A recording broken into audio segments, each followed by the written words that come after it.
இப்ப ரெக்கார்ட் பண்ணுங்க bomb recording. அப்ப இந்த 44 தொடக்கம் 41 தொடக்கம் 44 வரை உள்ள கேள்விகளுக்கு தரப்பட்ட தகவல்களின் அடிப்படையில ஒரு பக்கத்துக்கு மாத்திரம் தகவல்கள் செல்லும் என்ற அடிப்படையில நாங்க இந்த வகையில என்ன செய்ய போறோம், நாங்க எங்கட சார்ட்டை போட்டுக்கொண்டோம். Okay right. எனக்கு இப்ப சொல்லுங்க, முதலாவது கேள்விக்குரிய விடை எஃப் கணனியிலிருந்து பி கணனிக்கு இமெயில் ஒன்றை அனுப்புவதற்காக அந்த இமெயில் எந்த எந்த கணனிகளுக்கு ஊடாக செல்ல வேண்டி இருக்கும்?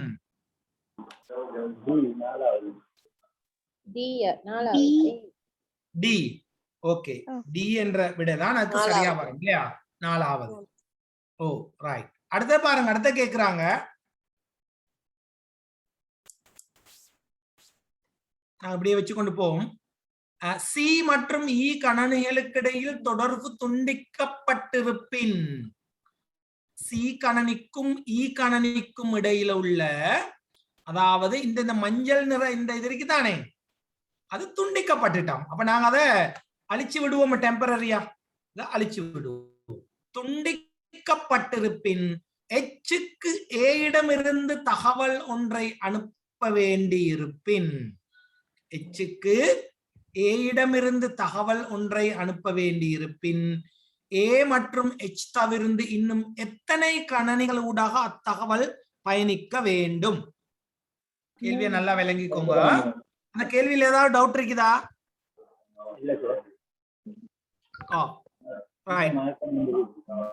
விட எத்தனை? 4வது விடைன்னு சொல்றாரு ஃபர்ஹான். அடுத்தாக சொல்லுங்க. 3வது விடை சார். 3வது ஒரு ஆள் சொல்லுது, 4வது ஒரு ஆள் சொல்லுது.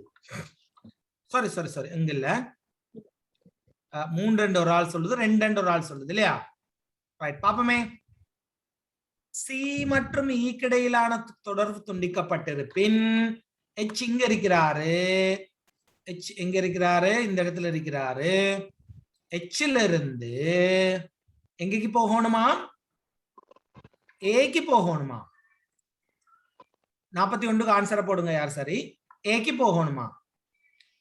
ஏக்கு போறதா இருந்தால் எச்ல இருந்து ஈக்கு வரணும் உண்டு, திருப்பி ஈலிருந்து ஜிக்கு போகணும் 2, திருப்பி ஜியிலிருந்து டிக்கு வர வேண்டும் 3, திருப்பி டியிலிருந்து பிக்கு வர வேண்டும் 4. ஓகே,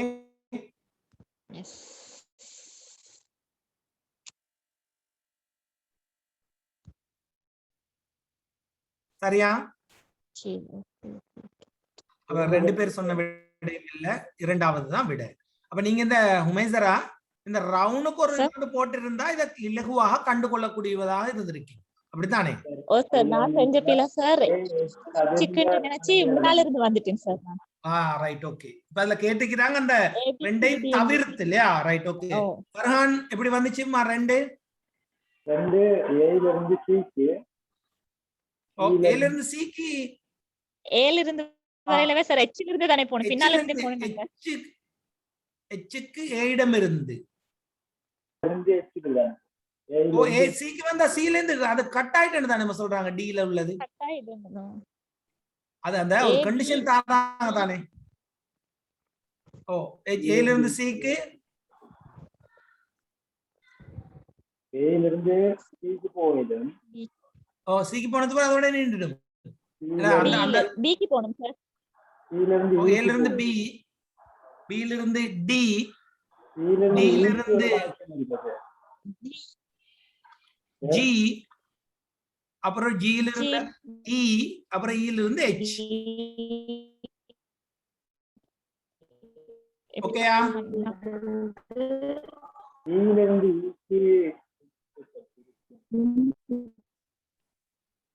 சொல்லுங்க.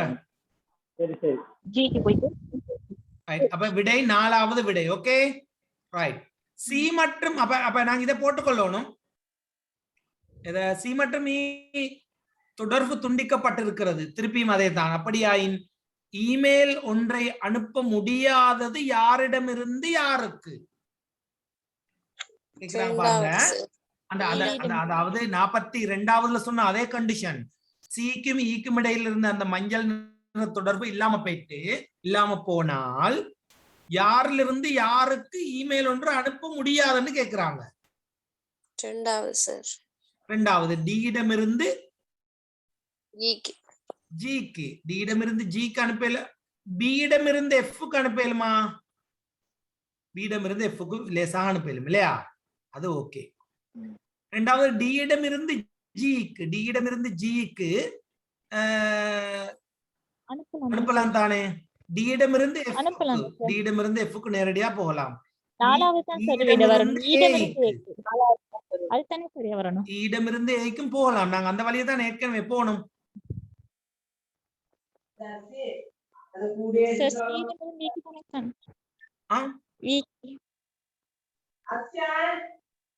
டிக்கும் சிக்கும் டியும் சியும் கொஞ்ச நேரம் நான் விட இன்னொரு முறை செக் பண்ணி கொள்றேன்னா பிஎஃப் டிஎஃப் இஏ ரைட் ஓகே. அதுல ஈடமிருந்து ஏக்கு தான் விட தரப்பட்டிருக்குது. ஈடமிருந்து ஏக்கு போக முடியாதுண்டா, ஆனா ஈடமிருந்து ஏக்கு போகலாம். அப்ப அதுல இதுல தரப்பட்ட விடைகள்ல ஏதாவது ஒரு பிரச்சனை இருக்கோ தெரியா?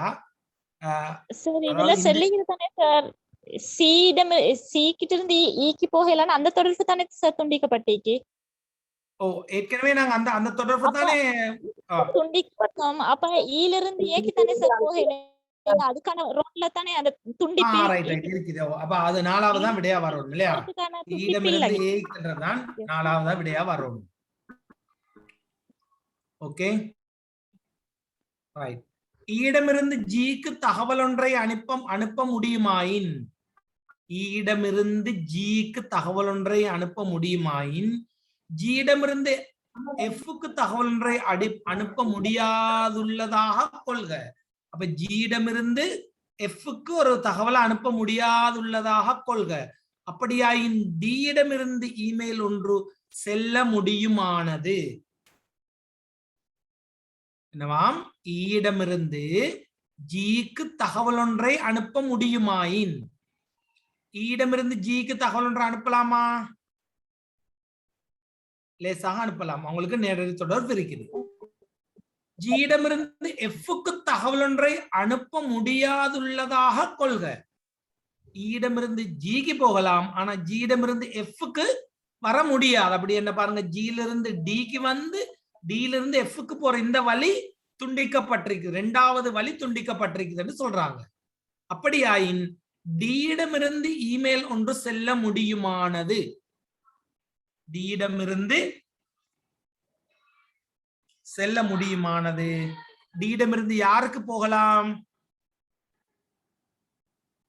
பிக்கும் எஃப்க்கும் மற்றும் அல்லது அப்ப டியிடமிருந்து பிக்கும் எஃப்க்கும் நேரடியாக போகலாம் தானே? இங்க கேட்டுக்கு டியை தான் கேட்டுக்கு டியிடமிருந்து போறதா கேட்கிறாங்க இந்த இடம், சரிதானே? இந்த இடத்துல கொஞ்சம் நீங்க தேவையில்லாத அழிச்சு விட்டுருவோம். ரைட். இப்ப இந்த இடம் தான் கேட்கப்பட்ட இடம். இது இந்த டியிடமிருந்து போறதா கேட்கப்பட்டிருக்கு. இப்ப டியிடமிருந்து பிக்கும் எஃப்க்கும் செல்லலாம் நேரடியாக, பிக்கும் நேரடியான தொடர்பு எஃப்க்கும் அல்லது ஜிக்கு ஆயினும் ஜிக்கும் போகலாம், ஆயினும் ஏசிஇ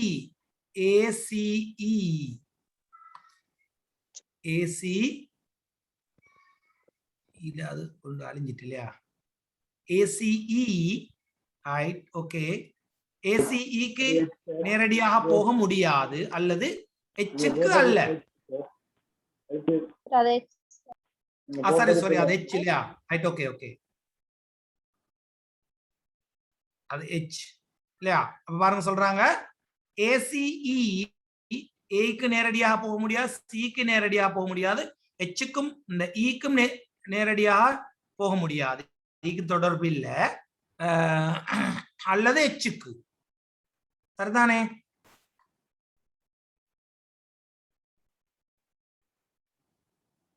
ரெண்டாவது சொல்றாங்க ஏபிசி மற்றும் டி இடமிருந்து ஏக்கு போக முடியாது, பிக்கு போக முடியும், சிக்கு போக முடியாது. ஆகவே இது இன்னொன்று பிக்கு போக முடியாது என்றது பிழையாகுது. சரிதானே? ஏசிஇஎஃப் ஏக்கு போக முடியாது, சிக்கு போக முடியாது, இக்கு போக முடியாது, எஃப்க்கு போக முடியும். ஆகவே இந்த இடத்துல எஃப்க்கு போக முடியும் என்றதால இதுவும் பிழையாகுது. அடுத்து ஏபிசிஇஎஃப்ஜி அவ இந்த எஃப் இங்க வரதால ஜி இங்க வரதால வராதாக இதுக்குரிய விடை முதலாவது விடையாக அமைகின்றது. இப்ப நான் சொன்னேன் உங்களுக்கு ஆரம்பத்திலேயே 5 கேள்விகள் தரப்பட்டால் அல்லது 4 கேள்விகள் தரப்பட்டால் ஒவ்வொரு கேள்வியும் என்ன நடக்கும், அடுத்தடுத்த கட்டங்கள் போகும் பொழுது கொஞ்சம் கொஞ்சம் கஷ்டமாகிக் கொண்டு போகும். அப்படியா? இப்ப அந்த அடிப்படையில தான் பாருங்க இந்த 44வது கேள்வி கொஞ்சம் எப்படி தந்திருக்குது, கொஞ்சம் டைம் எடுத்து செய்ய வேண்டிய ஒரு கேள்வியாக தரப்பட்டிருக்குது. ஓகே, அப்ப அதுக்குரிய விடை முதலாவது விடையாக எங்களுக்கு கொள்ள முடியும். ரைட், ஓகேயா? அதுல ஏதாவது டவுட் இருக்குதா?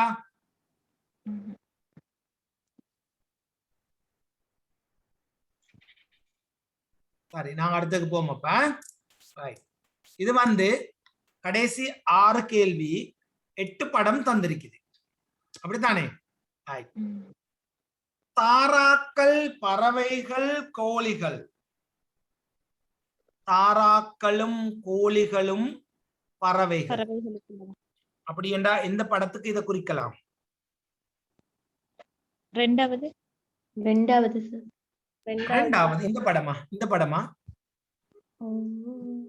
தாராக்களுக்குள்ளே கோழிகள் வரும். அப்ப ஆறாவது குறிக்கலாம். ஆறாவது குறிக்கலாம். Right, okay. நாங்க அப்ப 1வது போடுவோம், 6வது. ஓகே, 1வது 6வது. Okay, right. தக்காளி, பழங்கள், மாம்பழம். 4வது சார். 4வது. நாங்க 4வது போடுவோம். விடைய குறிக்க முந்தி சும்மா போட்டு பாப்போமா? ரைட். டீசல் வாகனம், பெட்ரோல் வாகனம், கரத்தை. 5வது. சாரி, இல்ல இல்ல இல்ல 8வது. இந்த 45வது 49க்கு தான் சார் 6 பொருத்தமாகும். அதான் விடைய ஃபைனலா சொல்லல, நான் விடைய ஃபைனலா சொல்லல, போட்டுக்கொள்வோம்னு சொன்னேன். Okay, right, okay. பாப்போம். அல்ல சிங்கள மொழியிலே சில சிக்கல்கள் இருக்கு. ரைட். டீசல் வாகனம், பெட்ரோல் வாகனம், கரத்தை. 8வது எடுக்கலாம் இல்லையா? இப்ப நாங்க 8வது எடுத்துக்கொள்வோம். Okay, right. நிலக்கீழ் கிழங்கு, கரட், முள்ளங்கி. ரெண்டாவது.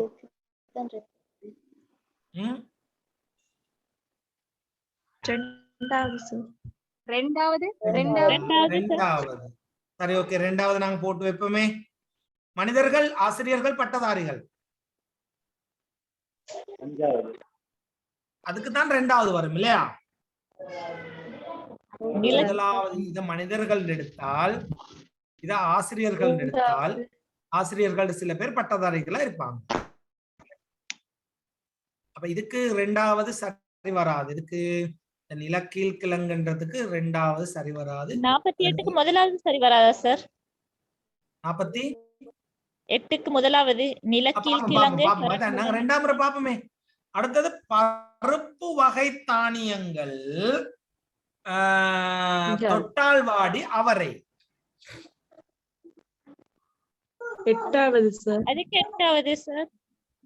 அதுக்கு தான் அவரை பருப்பு வகை தானியங்களுக்குள்ள வருமா? தானியங்கள் 8வது போட்டமே. 47வதுக்கு பருப்பு வகைக்குள்ள வர தானிய வகை.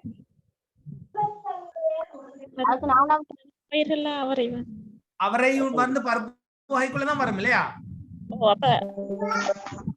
அப்ப 7வது சராய்க்கு வருமே. 4வது தான் அதுக்கு வரும். 4வது தான் எதுக்கு வரப்போகுதோ. அப்ப நாங்க தக்காளி பழம், மாம்பழம்னு போட்டது இங்க போட்டோமே ஒன்றுக்கு. அதான் என்ன செய்ய? சொல்லுங்கம்மா. இதுல வந்து 8 விடை இருக்குது. கேள்வி 6. ஓ 8க்கு 6 கேள்வி தான் தானே தந்திருக்குதோ, அப்ப 2 ஓரமாக போகுதோ? ஆ. எங்களுக்கு குறைந்தா தானே சிக்கல், 2 ஒரே விட 2க்கு வரையலும்ன்றது. ஒரே விடை 2. தக்காளி பழங்களுக்கு 6வது தான் சார் வரும். தக்காளி பழத்துக்கு 6வது வரும். தக்காளி பழம் எடுத்தால் அப்படி வரலாம் இல்லையா? ஆம் சார். எங்களுக்கு அதுல வேற ஆப்ஷன் இல்லாதனால நாங்க அதுக்கு 6வதுன்னு பார்ப்போம். ஓகே, அப்ப நாங்க முதலாவதுக்கு போட்டது 6வதுண்டு. தாராக்கள், பறவைகள், கோழிகள், அதுக்கு 6 போட்டோம். 5 வரும் சார். அதுக்கு எப்படி? தாராக்கள் தாராக்களுக்கும் கோழிகளுக்கும் இடைவெட்டு வருதேம்மா? இடைவெட்டு வராது. இடைவெட்டு வராது. 7வது சரி வர சார். பறவைகளுக்குள்ள கோழிகள் வந்து தாரா. பறவைகளுக்குள்ள இந்த இடைவெட்டுக்குள்ளது என்ன? இடைவெட்டுக்கு வராது.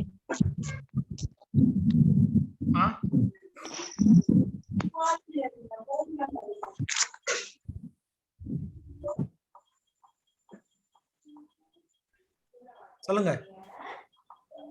ஒரு முடிவு இல்ல.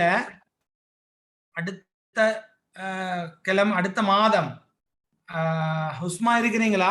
ஹுஸ்மா தான் போட்டிருந்தீங்க அந்த இத. எனக்கு அதுக்கு வந்து சிங்களத்துல தான் அந்த இது கிடைச்சிருந்துச்சு, அந்த டைம் டேபிள். எப்ப அதாவது அடுத்த மாசம் 29ஆம் தேதி இன்னொரு டைம் டேபிள் போடுவாங்க, நவம்பருக்குரிய டைம் டேபிள்.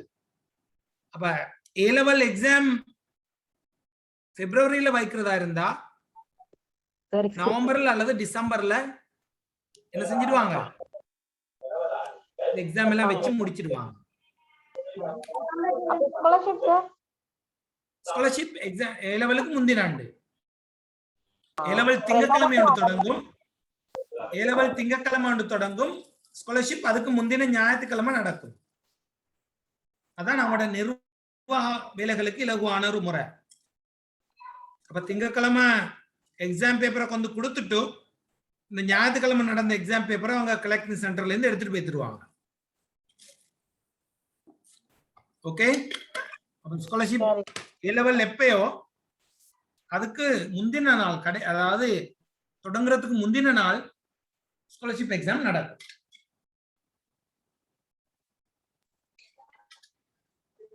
ஓகே, சொல்லுங்க கிருஷ்ணாதி. கவரேஜ் இல்லாம கிருஷ்ணாந்தி பாபம் உங்களுக்கு ரெக்கார்டிங் போடக்கூடிய மாதிரி இருக்குமா?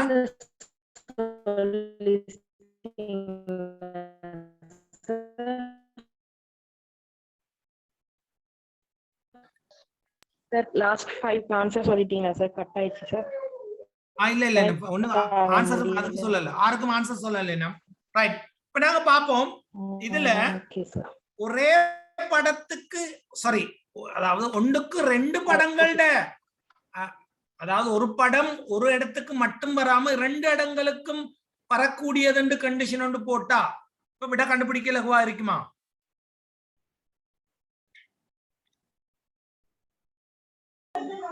ஓ சார். இப்ப சொல்லுங்க. இப்ப நான் கண்டிஷனை மாத்துறேன். எப்படி? அதாவது ஒரு ஒரு ஒரு ஒரு படம் ஒன்றுக்கு மேற்பட்ட இடங்களுக்கு விடைகளாக வரலாம். ஒரு முறை மட்டும் பாவீங்கன்னு சொல்லல தானே. இங்க என்ன சொல்லிருக்குது? கீழ்வரும் வெண்மறி படங்களில் இருந்து தெரிக தானே. ரைட், எனக்கு இதுக்கு ஒரு உதாரணம் சொல்லுங்க. இதுக்கு ஒரு உதாரணம் சொல்லுங்க பாப்போம்.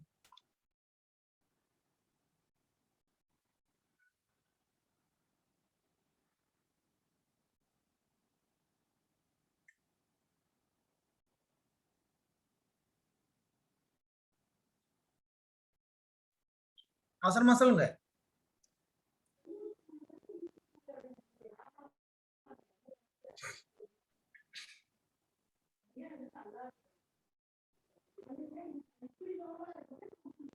இதுக்கு ஒரு உதாரணம் சொல்லுங்க. 2வதுக்கு சார் ஃபர்ஸ்ட்க்கு நீரில் வாழும் நிலத்தில் வாழும் ரெண்டையும் வாழக்கூடியது. இது நீரில் வாழ்பவை, இது நிலத்தில் வாழ்பவை, இது ஈரூடக வாலி. Right, okay, very good. ஈரூடக வாலி. ரைட். அப்படி ஏதாவது ஒண்ணு இங்க இருக்குதா? இல்ல சார் அப்படி இல்ல. முள்ளங்கி வராதா சார் அப்படி? நிலக்கீழ் கிழங்கு நீக்கி தானே சார்? சரி, கரெக்ட். எங்க வளருதுமா கிழங்கு? கரெக்ட் வந்து நிலக்கீழ் கிழங்கு. இல்ல, முள்ளங்கி எங்க வளருது? முள்ளங்கின்னா ராபு, அப்படித்தானே? ஓ ஓ, அது எங்க வளருது?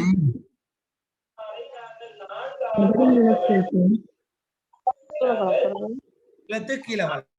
அப்ப அது அப்படின்னு என்ன, ஒரு பெரிய தொடைக்குள்ள வேறு வேறு ரெண்டு வரணும். ஓகே, அப்படி வந்தது இருக்குதா? ஓ சரி, ஆறாவது. ஆறாவது இருக்குது. அப்ப இதுக்கு நாங்களுக்கு நேரடியா ஆறாவது, சாரி 4 இல்ல 6ஆவத போடலாம். Okay right. இப்ப சொல்லுங்க, இப்ப தாராக்கள், பறவைகள், கோழிகள். பறவைகள் என்றது பொது இனம், அதுக்குள்ள தாராக்களும் கோழிகளும் வேற வேறையா வரும். அதுக்கும் 6ஆவது தான் வரும். ஓகே. தக்காளி, பழங்கள், மாம்பழம் எத்தனாவது? 4ஆவது வரும். வெரி குட், 4ஆவது. ஏன்? இது தக்காளி மரக்கரையே, இது பழங்கள், அதுக்குள்ள வாரது மாம்பழம். ஓகே. டீசல் வாகனம், பெட்ரோல் வாகனம், கரத்தை 8ஆவது போடலாம். ஓகே, 8ஆவது போடலாம். ரைட். மனிதர்கள், ஆசிரியர்கள், பட்டதாரிகள் அதுக்கு 2வது வருது. அதுக்கு 2வது வரும். ஓகே. 3ஆவதா? 2வது. 3வது வராது. இல்ல சார். பருப்பு வகை பயிர்கள், தொட்டால் வாடி, அவரை.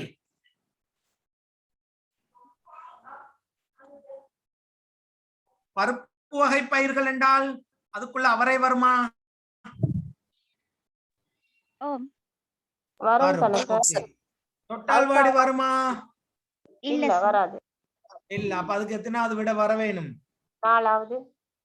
4ஆவது விட வர வேணும். அப்ப இந்த அடிப்படையில 45க்கு 6ஆவது, 46க்கு 4ஆவது, 47க்கு 8ஆவது, 48க்கு திருப்பியும் 6ஆவது, 49க்கு 2ஆவது, 50க்கு 4ஆவது. ஓகே. அப்ப நீங்க என்ன நினைச்சீங்க தெரியுமா? ஒரு படத்துக்கு ஒண்டத்தான் போடலாம், அப்படித்தான் நினைச்சீங்க வசீம்? ஓ, மேல கண்டிஷன் தந்திரிக்கா? அப்படி இல்ல இல்ல. அப்ப சரி, அப்படி வாரண்டா, ஒரு படத்துக்கு கொண்டு வாரண்டா 6 கேள்விக்கு எத்தனை படம் வந்திருக்க வேணும்? 6 படம் வந்திருக்கும். அப்ப நீங்க அவதானிக்க கொள்ள, கேள்வியை பார்க்க கொள்ள கட்டாயம் இந்த விஷயங்கள் எல்லாத்தையும் அவதானிக்க வேண்டும் என்பதற்காகத்தான் இவ்வாறான ஒரு கேள்வி தரப்பட்டிருக்கின்றது. ஓகேயா? ரைட். 49 கேள்விகள் இருக்குது. எனக்கு இப்ப அவசரமா சொல்லுங்க, எத்தனை மார்க்ஸ் நீங்க சட்ல போட்டீங்கன்னா லேசி. கொஞ்சம் டிஸ்கஸ் பண்ணிட்டு நாங்க அடுத்தது போவோம்.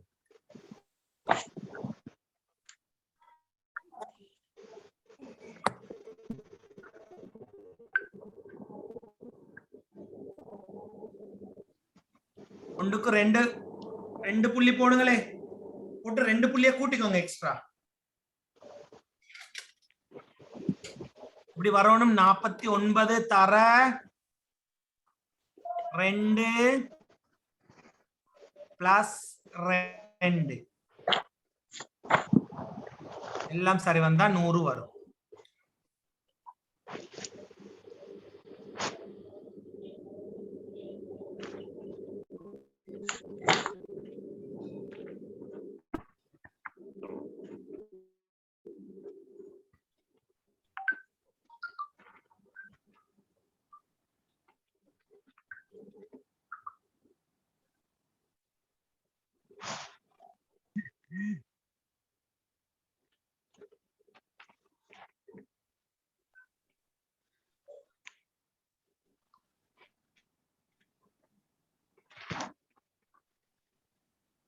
உமேசரா ஜாயிண்ட் ஆவில்லையா?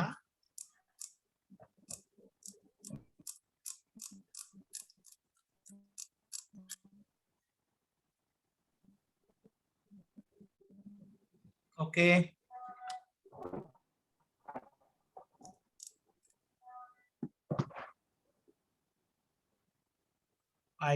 கிருஷாந்தி 80, தேன்மதி 72, தீபன் 80, ரிஷ்தா 78,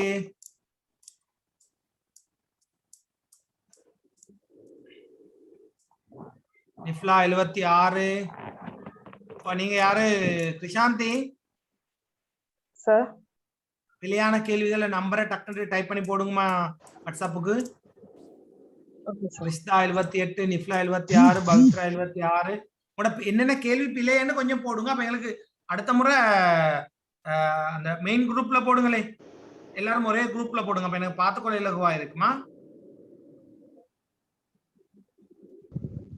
சார் என்ன சார் கேட்டா விளங்கல. இப்பதான் சார் கனெக்ட் ஆயிடுச்சு. நாங்க இப்ப விடைய போட்டோம்மா. அதாவது ஒரு ஒரு ஒரு ஒரு படத்துக்கு ஒரு விடை தான் போடணும் எங்க சரி சொல்லிருக்குதா மேல கண்டிஷன்ஸ்? இல்ல சார். இல்ல, அப்ப உங்களுக்கு ஒரு படத்துக்கு ஒரு படத்தை 2 விடைக்கும் போடலாம். அந்த அடிப்படையில் நாங்க டிஸ்கஸ் பண்ணி 45வது 6வது, 46வது 4வது, 47வது 8வது, 48வது திருப்பி 4வது, 49வது 2வது, 50வது 4வது விடைய போட்டிருக்கிறோம். போட்டு 49 கேள்விதானே.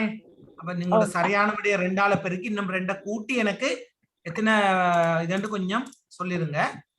Okay sir. ஹுஸ்மா எத்தனை செஞ்சீங்கம்மா? 35 செஞ்சீங்க நேத்து வரைக்குமா? ஓ சார். ஏய் டைமுக்கு அவ்வளவு செய்யணுமா? என்னம்மா டைமுக்கு?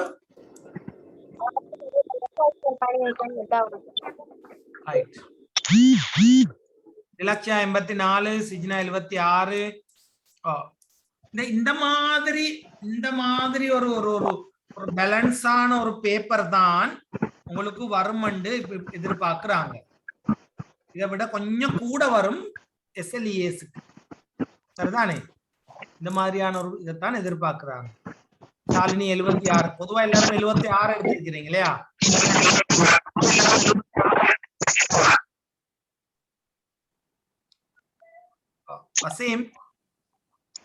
வசீம் வந்துட்டீங்களாமா?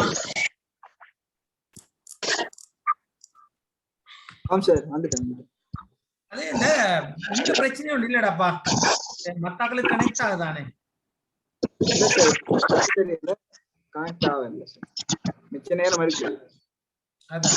எனக்கு கனெக்ட் ஆகல சார். கவரேஜ் எல்லாம் ஃபுல்லா தான் கனெக்ட் ஆகவே இல்ல. அதான் அது என்னன்னு விளங்குது இல்லையா?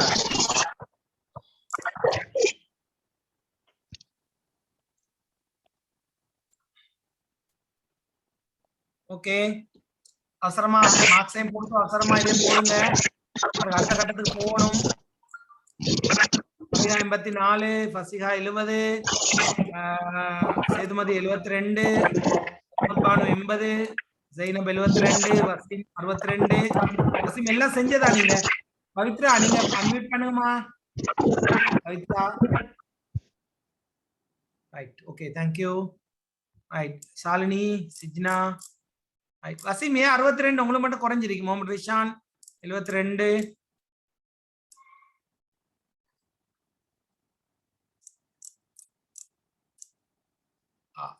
ஃபைசால் செய்யலையா? ஆதில் இருக்கல இல்லையா? ரைட், ஓகே, நாங்க அடுத்த கட்டத்துக்கு போவோமா? அப்ப எனக்கு இந்த பிழையான கேள்விகள் என்னென்னன்றத கொஞ்சம் போட்டுடுங்க. உமேசரா 72. ஓகே, பிழையான கேள்விகளை டைப் பண்ணி குரூப்புக்கு போடுங்க, மெயின் குரூப்புக்கு. நான் அதை கொஞ்சம் பார்த்துட்டு உங்களுக்கு இன்னும் விளங்கப்படுத்த வேண்டியது இல்லைன்றது தீர்மானிச்சு கொள்றது எனக்கு வசதியா இருக்குமா? Okay sir. சில்மியாபான் 78, ஜஸ்மின் 70. சொல்லுங்கம்மா.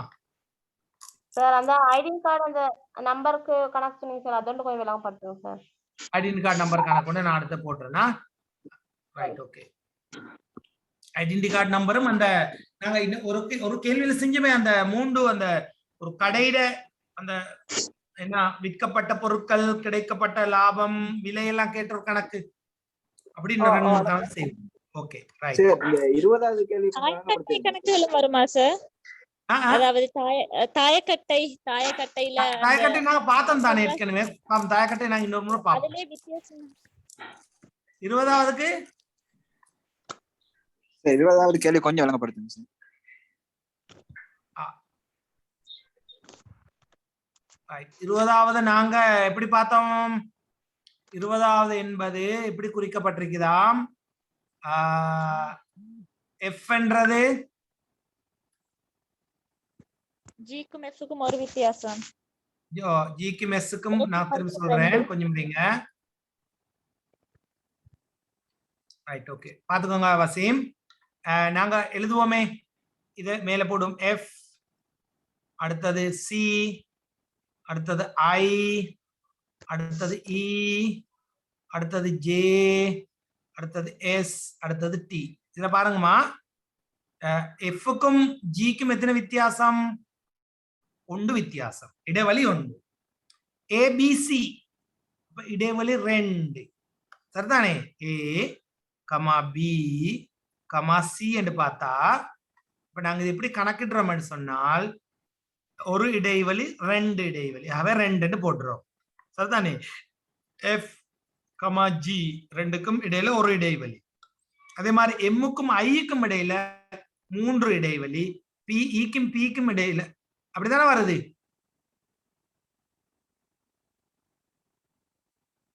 எம்முக்கு மேல இருக்கு ஜே சார். அது சரி. மாறி எழுதிப்பட்டா, மாறி எழுதிங்க சார். மாறி எழுதிப்பட்டதான். சி ஐ சரிதானே? சாரி இதுதான் வரணும் இல்லையா? நான் இந்த விடைக்கு வர வேண்டியது எழுதி போட்டேன், சாரி, கொஞ்சம் இருங்க, அவசரத்துல எல்லாம்.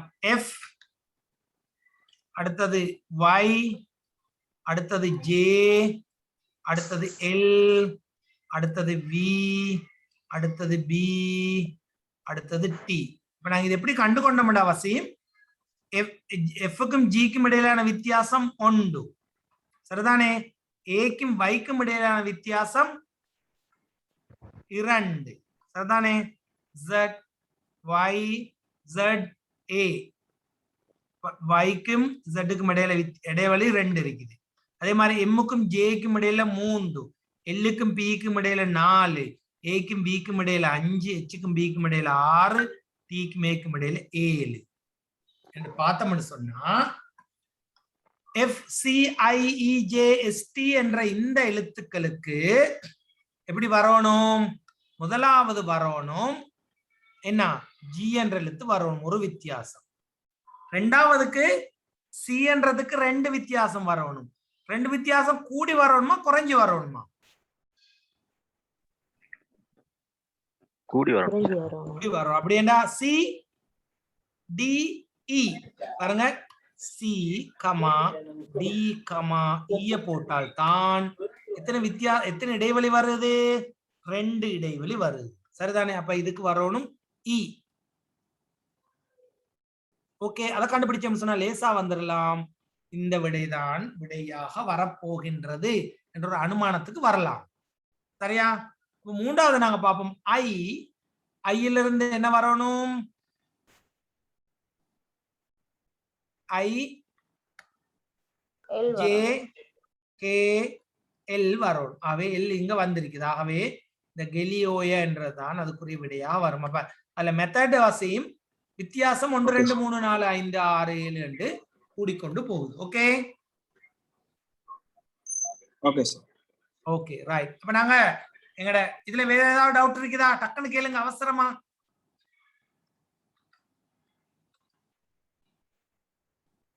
பிரசாந்தி, ஷாலினி, ஏதாவது டவுட் இருக்குதா? ரிஷ்தா, சிப்னா, நான்சி செய்வீங்க தானே? நான்சிட்ட இது வரல, என்ன மார்க்ஸ் வரல போல, வந்துச்சா?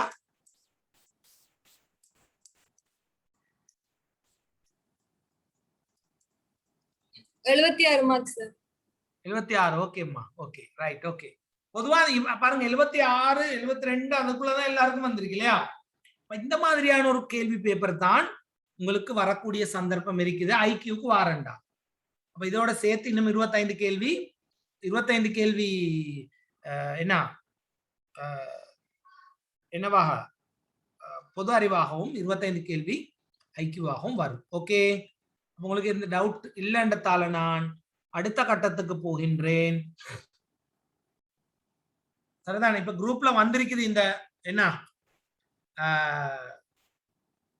சொல்றது, உங்களோட மெயின் குரூப்ல நான் போட்டிருக்கிறேன் ஐக்கியூ.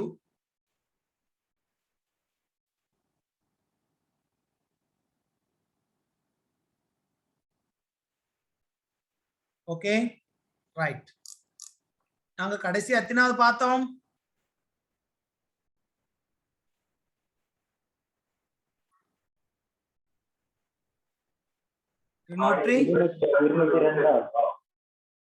சார் 208 207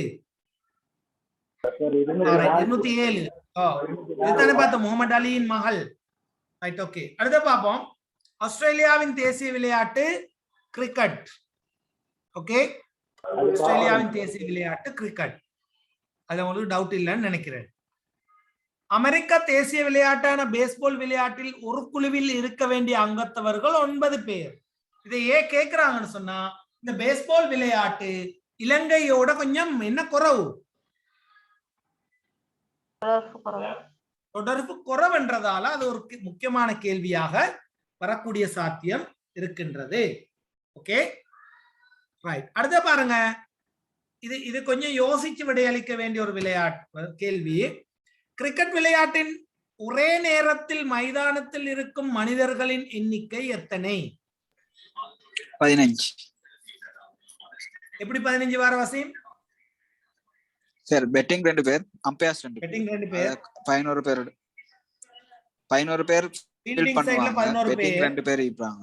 பெட்டிங் 2 பேர் 13, பெட்டிங் 2 பேர் 13, அம்பையர்ஸ் 2 பேர், அம்பையர்ஸ் 2 பேர் 15. Umpire right, okay.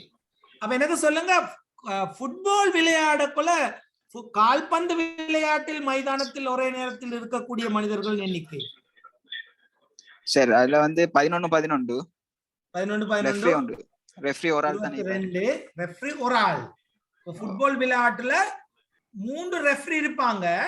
அந்த 3 ரெஃப்ரில 2 பேர் நாங்க சொல்லுவோம் சைடு ரெஃப்ரி என்று சொல்லி, அவங்க வெளியில இருப்பாங்க. மெயின் ரெஃப்ரி ஒரு ஆள் மட்டும்தான் உள்ளுக்கு இருப்பார். ஆகவே இது ஒரு என்னமாக இருந்தால், கால்பந்தாட்டமாக இருந்தால் 23 பேர் மைதானத்துக்குள்ள இருப்பாங்க. ஓகே, இதே ஹாக்கி விளையாட்டாக இருந்தால் எத்தனை பேர் மைதானத்துக்குள்ள இருப்பாங்க? ஹாக்கி விளையாட்டுல 23 விளையாட்டுல ஒரு குழுவுல எத்தனை பேர்? 11 பேர். அந்த 11 பேரும் 2 குழுவிலையும் 22 பேர் இருப்பாங்க. இந்த ஹாக்கி மைதானம் 2ஆக பிரிக்கப்பட்டு ஒரு பக்கத்துக்கு ஒரு ரெஃப்ரியும், அடுத்த ஹாஃபுக்கு, இது சொல்ல ஹாஃப் என்று சொல்லி, ஒரு ஹாஃபுக்கு ஒரு ரெஃப்ரியும் அடுத்த ஹாஃபுக்கு இன்னொரு ரெஃப்ரியுமாக 2 பேர் இருப்பாங்க. ஓகே, அப்ப மொத்தம் எத்தனை பேர் இருக்க போறாங்க? ஒரு குழுவுல 11, அடுத்த குழுவுல 11, ரெஃப்ரிமார் 2, மொத்தம் 24 பேர் இருப்பாங்க. இப்படி ஒவ்வொரு விளையாட்டுல வித்தியாசப்படுறது. அப்ப நாங்க ஹாக்கியும் ஃபுட்பால மாதிரி நினைச்சு கொண்டு விட சொன்னோம்னா பிழைச்சு போவோம். ஃபுட்பால்ல மெயின் ரெஃப்ரி ஒரு ஆள், ஹாக்கியில மெயின் ரெஃப்ரி 2 பேர், அவ்வளவுதான். வேற சைட் ரெஃப்ரி மாதிரி யாரும் இல்லை. சரிதானே? 2 ஹாஃப், இதுக்கு ஹாஃப் சொல்லுவோம். 2 ஹாஃபுக்கு 2 பேர் இருப்பாங்க. Okay right. அப்ப கால்பந்து விளையாட்டுல அதே வந்தா 23 பேர் இருப்பாங்க. ரைட். அடுத்த சொல்லப்பட்டிருக்கு பாருங்க, பேட்மிண்டன் பந்தில், பூவில், அது பந்தன்னு வந்திக்கப்படாது, சரியாண்ட எப்படி வந்திருக்கணும், பூவண்டு வந்திருக்கணும் இல்லையா? பூவில் காணப்படும் சிறகுகளின் எண்ணிக்கை இருக்கணும் 13 அல்லது 14 சிறகுகள் காணப்படும். 13 அல்லது 14 சிறகுகள் இருக்கணும். அதுதான் ஸ்டாண்டர்டான ஒரு பூவாக காணப்படுது. அடுத்த பாருங்க, கேரம் விளையாட்டில் ஒரு விளையாட்டு வீரருக்கு கிடைக்கக்கூடிய உயரிய புள்ளிகள். இப்ப கேரம் நாங்க யாருமே என்ன எப்படி விளையாடுறல்ல,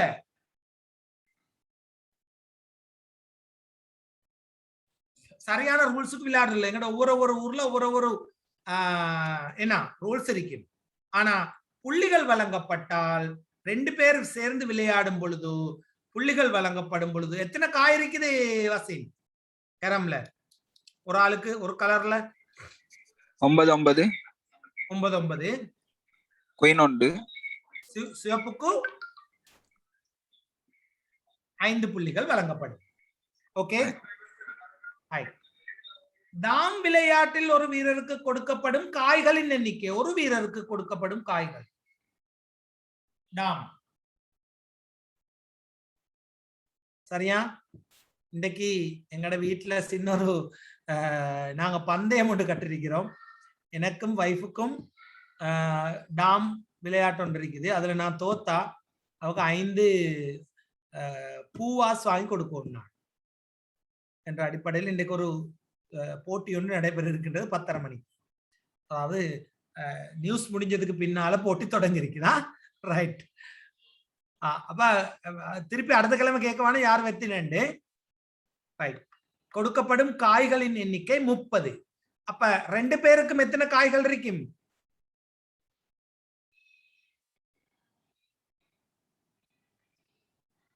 60 காய்கள் இருக்கும். Okay, right. அடுத்த நாங்க போவோம், சீட்டாட்ட குற்றம் ஒன்றில் காணப்படும் தாள்களின் எண்ணிக்கை. சீட்டாட்டம் தெரியும் தானே? சீட்டாட்டம் சீட்டு விளையாடுவாங்க. அதுல தாள்களின் எண்ணிக்கை எத்தனையா இருக்குதாம்? 52 தாள்கள் இருக்குதாம்.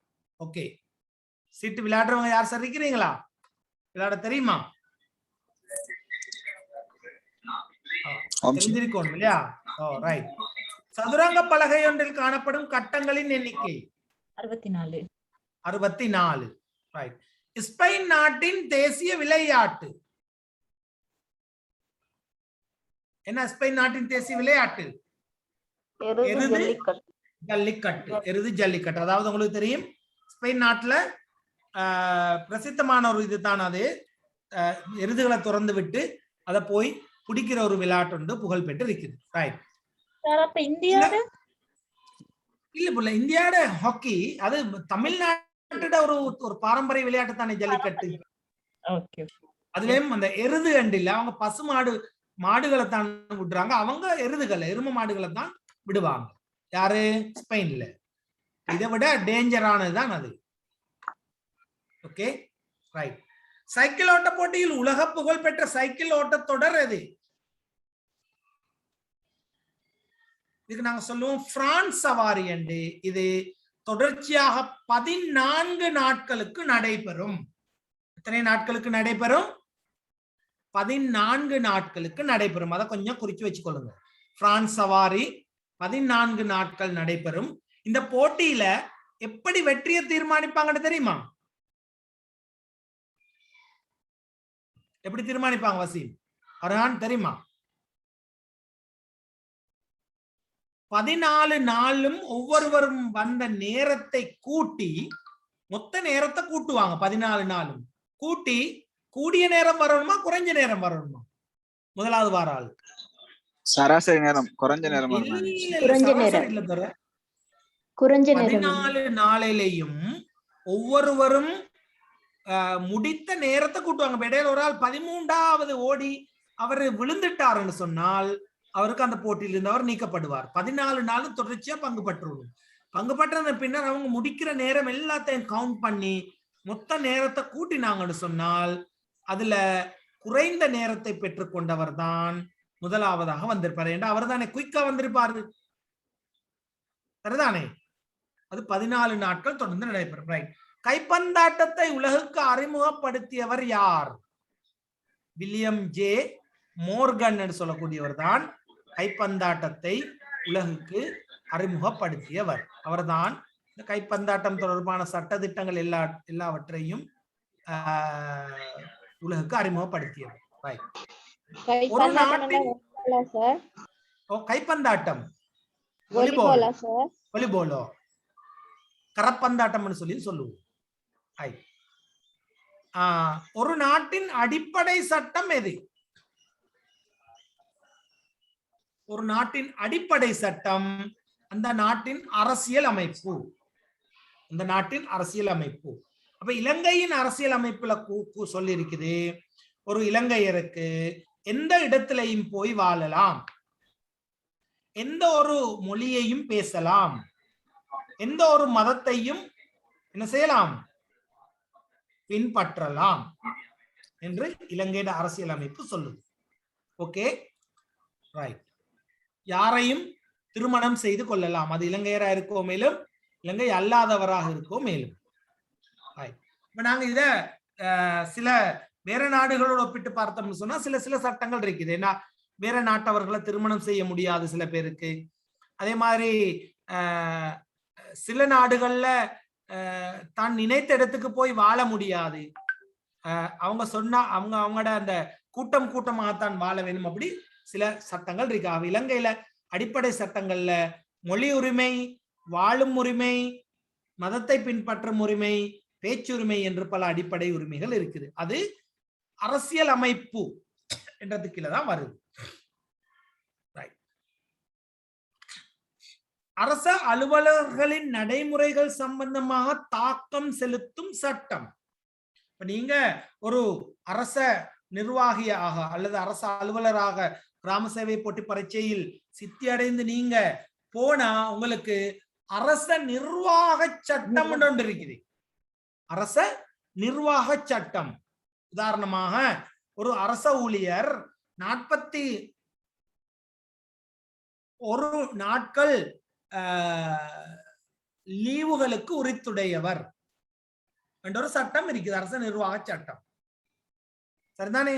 41 நாட்கள் விடுமுறைகளுக்கு உரித்துடையவர். அப்ப இது அரச நிர்வாக சட்டத்துல வாரது. சரியா? அப்படி அந்த அரசு அலுவலர்கள், அது ஆசிரியர்களா இருந்தாலும், வைத்தியர்களா இருந்தாலும், அல்லது கிராம சேவர்களா இருந்தாலும், யாரா இருந்தாலும் இந்த நிர்வாக சட்டங்களுக்கு அவங்க கட்டுப்பட்டே ஆக வேண்டும். Okay right. அட்டோர்னி தத்துவம் என்றால் என்ன பர்ஹான்? பவர் ஆஃப் அட்டோர்னி தானே sir? Power of attorney. Power of attorney சொன்னா இன்னொருத்தருக்கு வழங்குறது, அதிகாரத்தை இன்னொருத்தருக்கு வழங்குறது. ஓகே, அப்படி என்ன அவர் எல்லா சொத்துக்கள், அசையும் அசையாத எல்லா சொத்துக்களுக்கும், சொத்துக்கள் மட்டும் இல்லாம எல்லாத்துக்கும் உரிமை இன்னொருவருக்கு. அதாவது யாதேனும் ஒருவர் தமக்காக ஒரு காரியத்தை அல்லது ஏதாவது ஒரு காரியத்தை செய்யும்படி, ஒரு காரியத்தை அல்லது ஏதாவது ஒரு காரியத்தை செய்யும்படி வேறு ஒருவருக்கு வழங்கப்படும் அதிகாரத்துக்கான எழுத்து மூல அத்தாட்சி. அவரு எழுத்து மூலம் அந்த அத்தாட்சியை கொடுத்தால் அந்த எழுத்து மூல அத்தாட்சியின் படி எங்களுக்கு போகலாம். இப்ப நாங்க சில எங்கட லோயர் ஒன்று எங்கட இதுல நீதிமன்றத்துல எங்களுக்காக வாதாடுறது எந்த அடிப்படையில?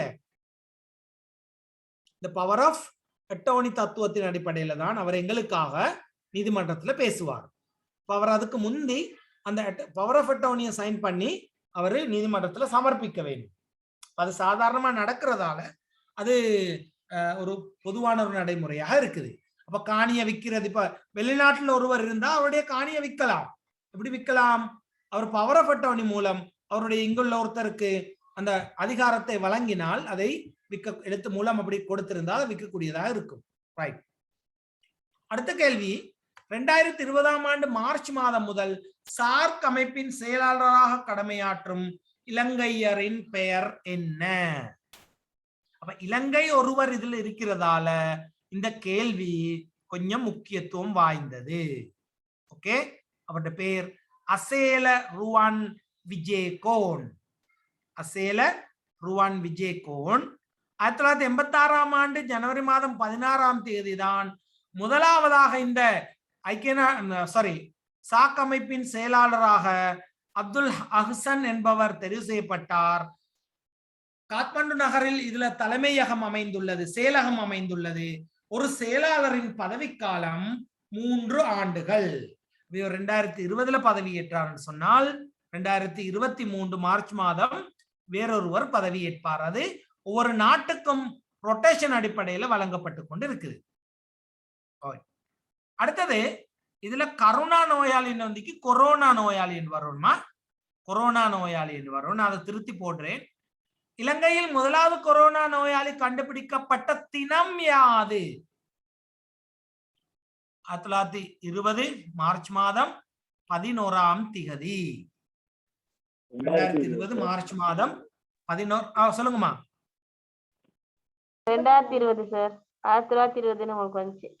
சாரி 2020 மார்ச் மாதம் 11ஆம் தேதி. அதுக்கு முந்தி ஒரு ஆளை கண்டுபிடிச்சாங்க. அவர் இலங்கை சேர்ந்தவர் அல்ல.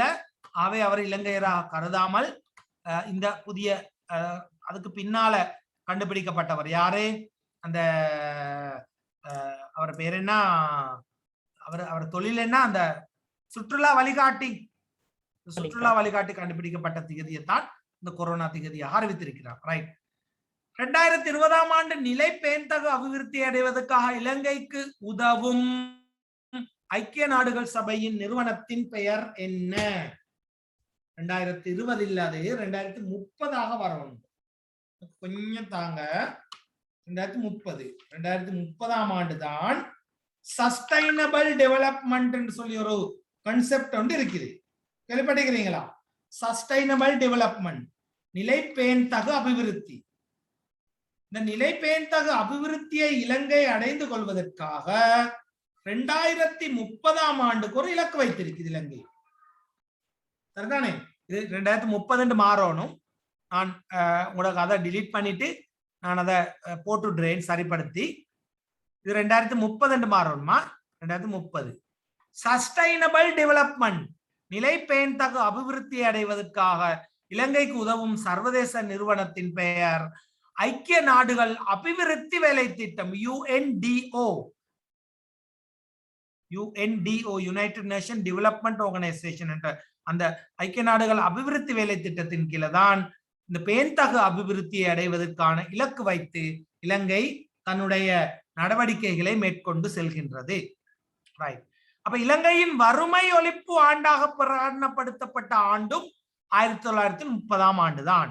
1930ஆம் ஆண்டு பேண்தகு அபிவிருத்தி திட்டத்தின் அடிப்படையில் சரியான முறையில் திட்டமிடப்பட்டு கொண்டு சென்றால் 2030ஆம் ஆண்டு ஆகும் பொழுது இலங்கை வறுமையிலிருந்து விடுபடும் என்ற ஒரு அடிப்படையில் அவங்க 2030ஆம் ஆண்டை வறுமை ஒழிப்பு ஆண்டாக பிரகடனப்படுத்தி அதற்கு ஏற்ப போய்கொண்டிருக்கிறாங்க. ஆனா இலங்கை இப்ப இருக்கிற நிலைமையில 2030ஆம் ஆண்டு அந்த பேண்தகு அபிவிருத்தியை அடையுமா என்றது ஒரு கேள்விக்குறியாக இருக்கின்றது இல்லையா? இவங்க அடிச்சு கொண்டு போற மாதிரி பார்த்தா இலங்கை இருக்கிறத விட இன்னும் வறுமையா பத்திரும் போல விளங்குது. ரைட். ஓகே.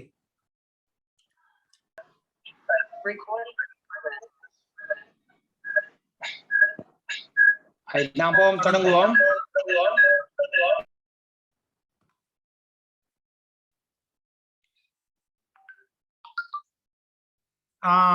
2023ஆம் ஆண்டு நடைபெறுவதற்கும் உலக ரக்பி கோப்பை போட்டி நடைபெற இருக்கின்ற நாடு பிரான்ஸ்.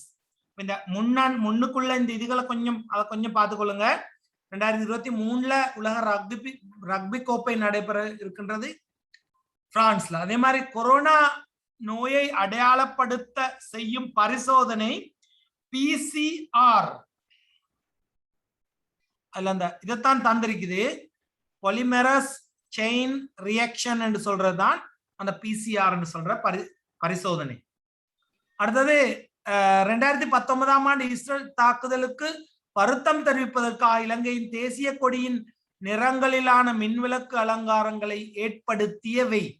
அதாவது இஸ்ரேல் தாக்குதல் நடந்ததன் பின்னால சில இடங்களில் என்ன செய்தார்கள், அதுக்கு சோகம் தெரிவிப்பதற்காக அந்த மின்விளக்கு அலங்காரங்களின் மூலம் இலங்கை கொடிகளை அவங்க இந்த இலங்கை கொடிய செய்து காட்டினாங்க. அதுல ஒன்றுதான் சிட்னி ஒபேரா என்று சொல்லக்கூடிய அந்த கட்டிடத்திலையும் துபாய் புர்ஜ் கலீஃபா கட்டிடம் உங்களுக்கு அது தெரியும், அதுலயும் அதே மாதிரி ஆம்ஸ்டர்டாம் மத்திய போக்குவரத்து பரிவர்த்தனை நிலையம், அதாவது அந்த ஆம்ஸ்டர்டாம் நகரத்தில் உள்ள எல்லா போக்குவரத்துகளும் ஒன்று சேர்ந்த அந்த மத்திய பரிவர்த்தனை நிலையத்திலேயும் அவங்க மின் விளக்குகளால இலங்கையின் கொடியை அவர்கள் செய்து காட்டினார்கள். அதுல விசேஷமாக பேசப்பட்ட ஒரு இடம்தான் பிரான்சின் என்ன கோபுரம், ஈபிள் கோபுரம்.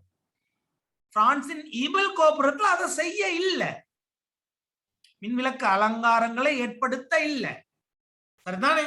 ஏற்படுத்த இல்லாதது அவங்களுக்கு பிற்காலத்தில் ஒரு பெரிய ஒரு குற்றச்சாட்டாக சொல்லப்பட்டது. என்றால் கிறிஸ்தவர்கள் கூடுதலானவர்கள் இறந்ததனால் அவர்கள் அதற்கு பதிலளிக்கவில்லை என்ற மாதிரி ஒரு கருத்து உலகத்துல பரப்பப்பட்டிருந்தது அந்த நேரம். ஓகே, 2019 ஆண்டு கூடைப்பந்தாட்ட உலகக்கிண்ணம் நடைபெற்ற நாடு என்று வரணும். நடைபெற்ற நாடு தென்னாப்பிரிக்கா, கேப்டவுன். தென்னாப்பிரிக்கால கேப்டவுன் என்ற நகரத்துல தான் 2019 ஆண்டு உலகக்கிண்ண கூடைப்பந்தாட்ட போட்டி நடைபெற்றது. ஓகே, அதே போல் இதுவரை கொரோனா தொற்று காரணமாக கூடுதலான மரண எண்ணிக்கை இடம்பெற்ற நாடு. தொடர்ந்தும் யார் முன்னிலையில் இருக்குது சொல்லுங்க, யாரு? அமெரிக்கா. இரண்டாவது எந்த நாடு இருக்குது? இந்தியா. இந்தியாவா பிரேசிலா? இந்தியா தானே. சரி, அதை நீங்க எக்ஸாம் கிட்ட வாக்கல கொஞ்சம் பார்த்துக்கொள்ளுங்க. வேர்ல்டோமீட்டர்ல போய் அவங்களுக்கு பார்த்துக்கொள்ள அவங்களுக்கு தெரியும் நினைக்கிறேன். சரிதானே? இந்தியா தான் இரண்டாவது இருக்கு, மூன்றாவது இருக்கு பிரேசில். அடுத்தது பாருங்க, 2023 ஆண்டு உலக கோப்பை கிரிக்கெட் போட்டியை நடாத்தும் நாடு இந்தியா. 2023 ஆண்டு உலகக்கோப்பை கிரிக்கெட் போட்டியை நடாத்தும் நாடு இந்தியா. 2023 ஆண்டின் விசேட தேவையுடைய சிறுவர்களின் ஒலிம்பிக் போட்டி நடைபெற இருக்கும் நாடு ஸ்வீடன். 2023 ஆண்டு விசேட தேவையுடைய சிறுவர்களின் ஒலிம்பிக் போட்டி. இப்ப புதிய ஒலிம்பிக் ஒன்று தொடங்கி இருக்கிறாங்கன்னா விசேட தேவையுடைய சிறுவர்களின் ஒலிம்பிக் போட்டி ஒன்று தொடங்கி இருக்கிறாங்க. 2022 ஆண்டு பொதுநலவாய விளையாட்டு போட்டிகளுக்கு புதிதாக அறிமுகப்படுத்தப்பட உள்ள விளையாட்டு எது என்று கேட்கப்பட்டிருக்குது. அதுக்கு ஒரு விடை பெண்களுக்கான 2020 கிரிக்கெட் ஆட்டம். பெண்களுக்கான 2020 கிரிக்கெட் ஆட்டம். இதுல பொதுநலவாய நாடுகள் விளையாட்டு போட்டியில. ஆண்களுக்கான கிரிக்கெட் இருக்குதா? அப்ப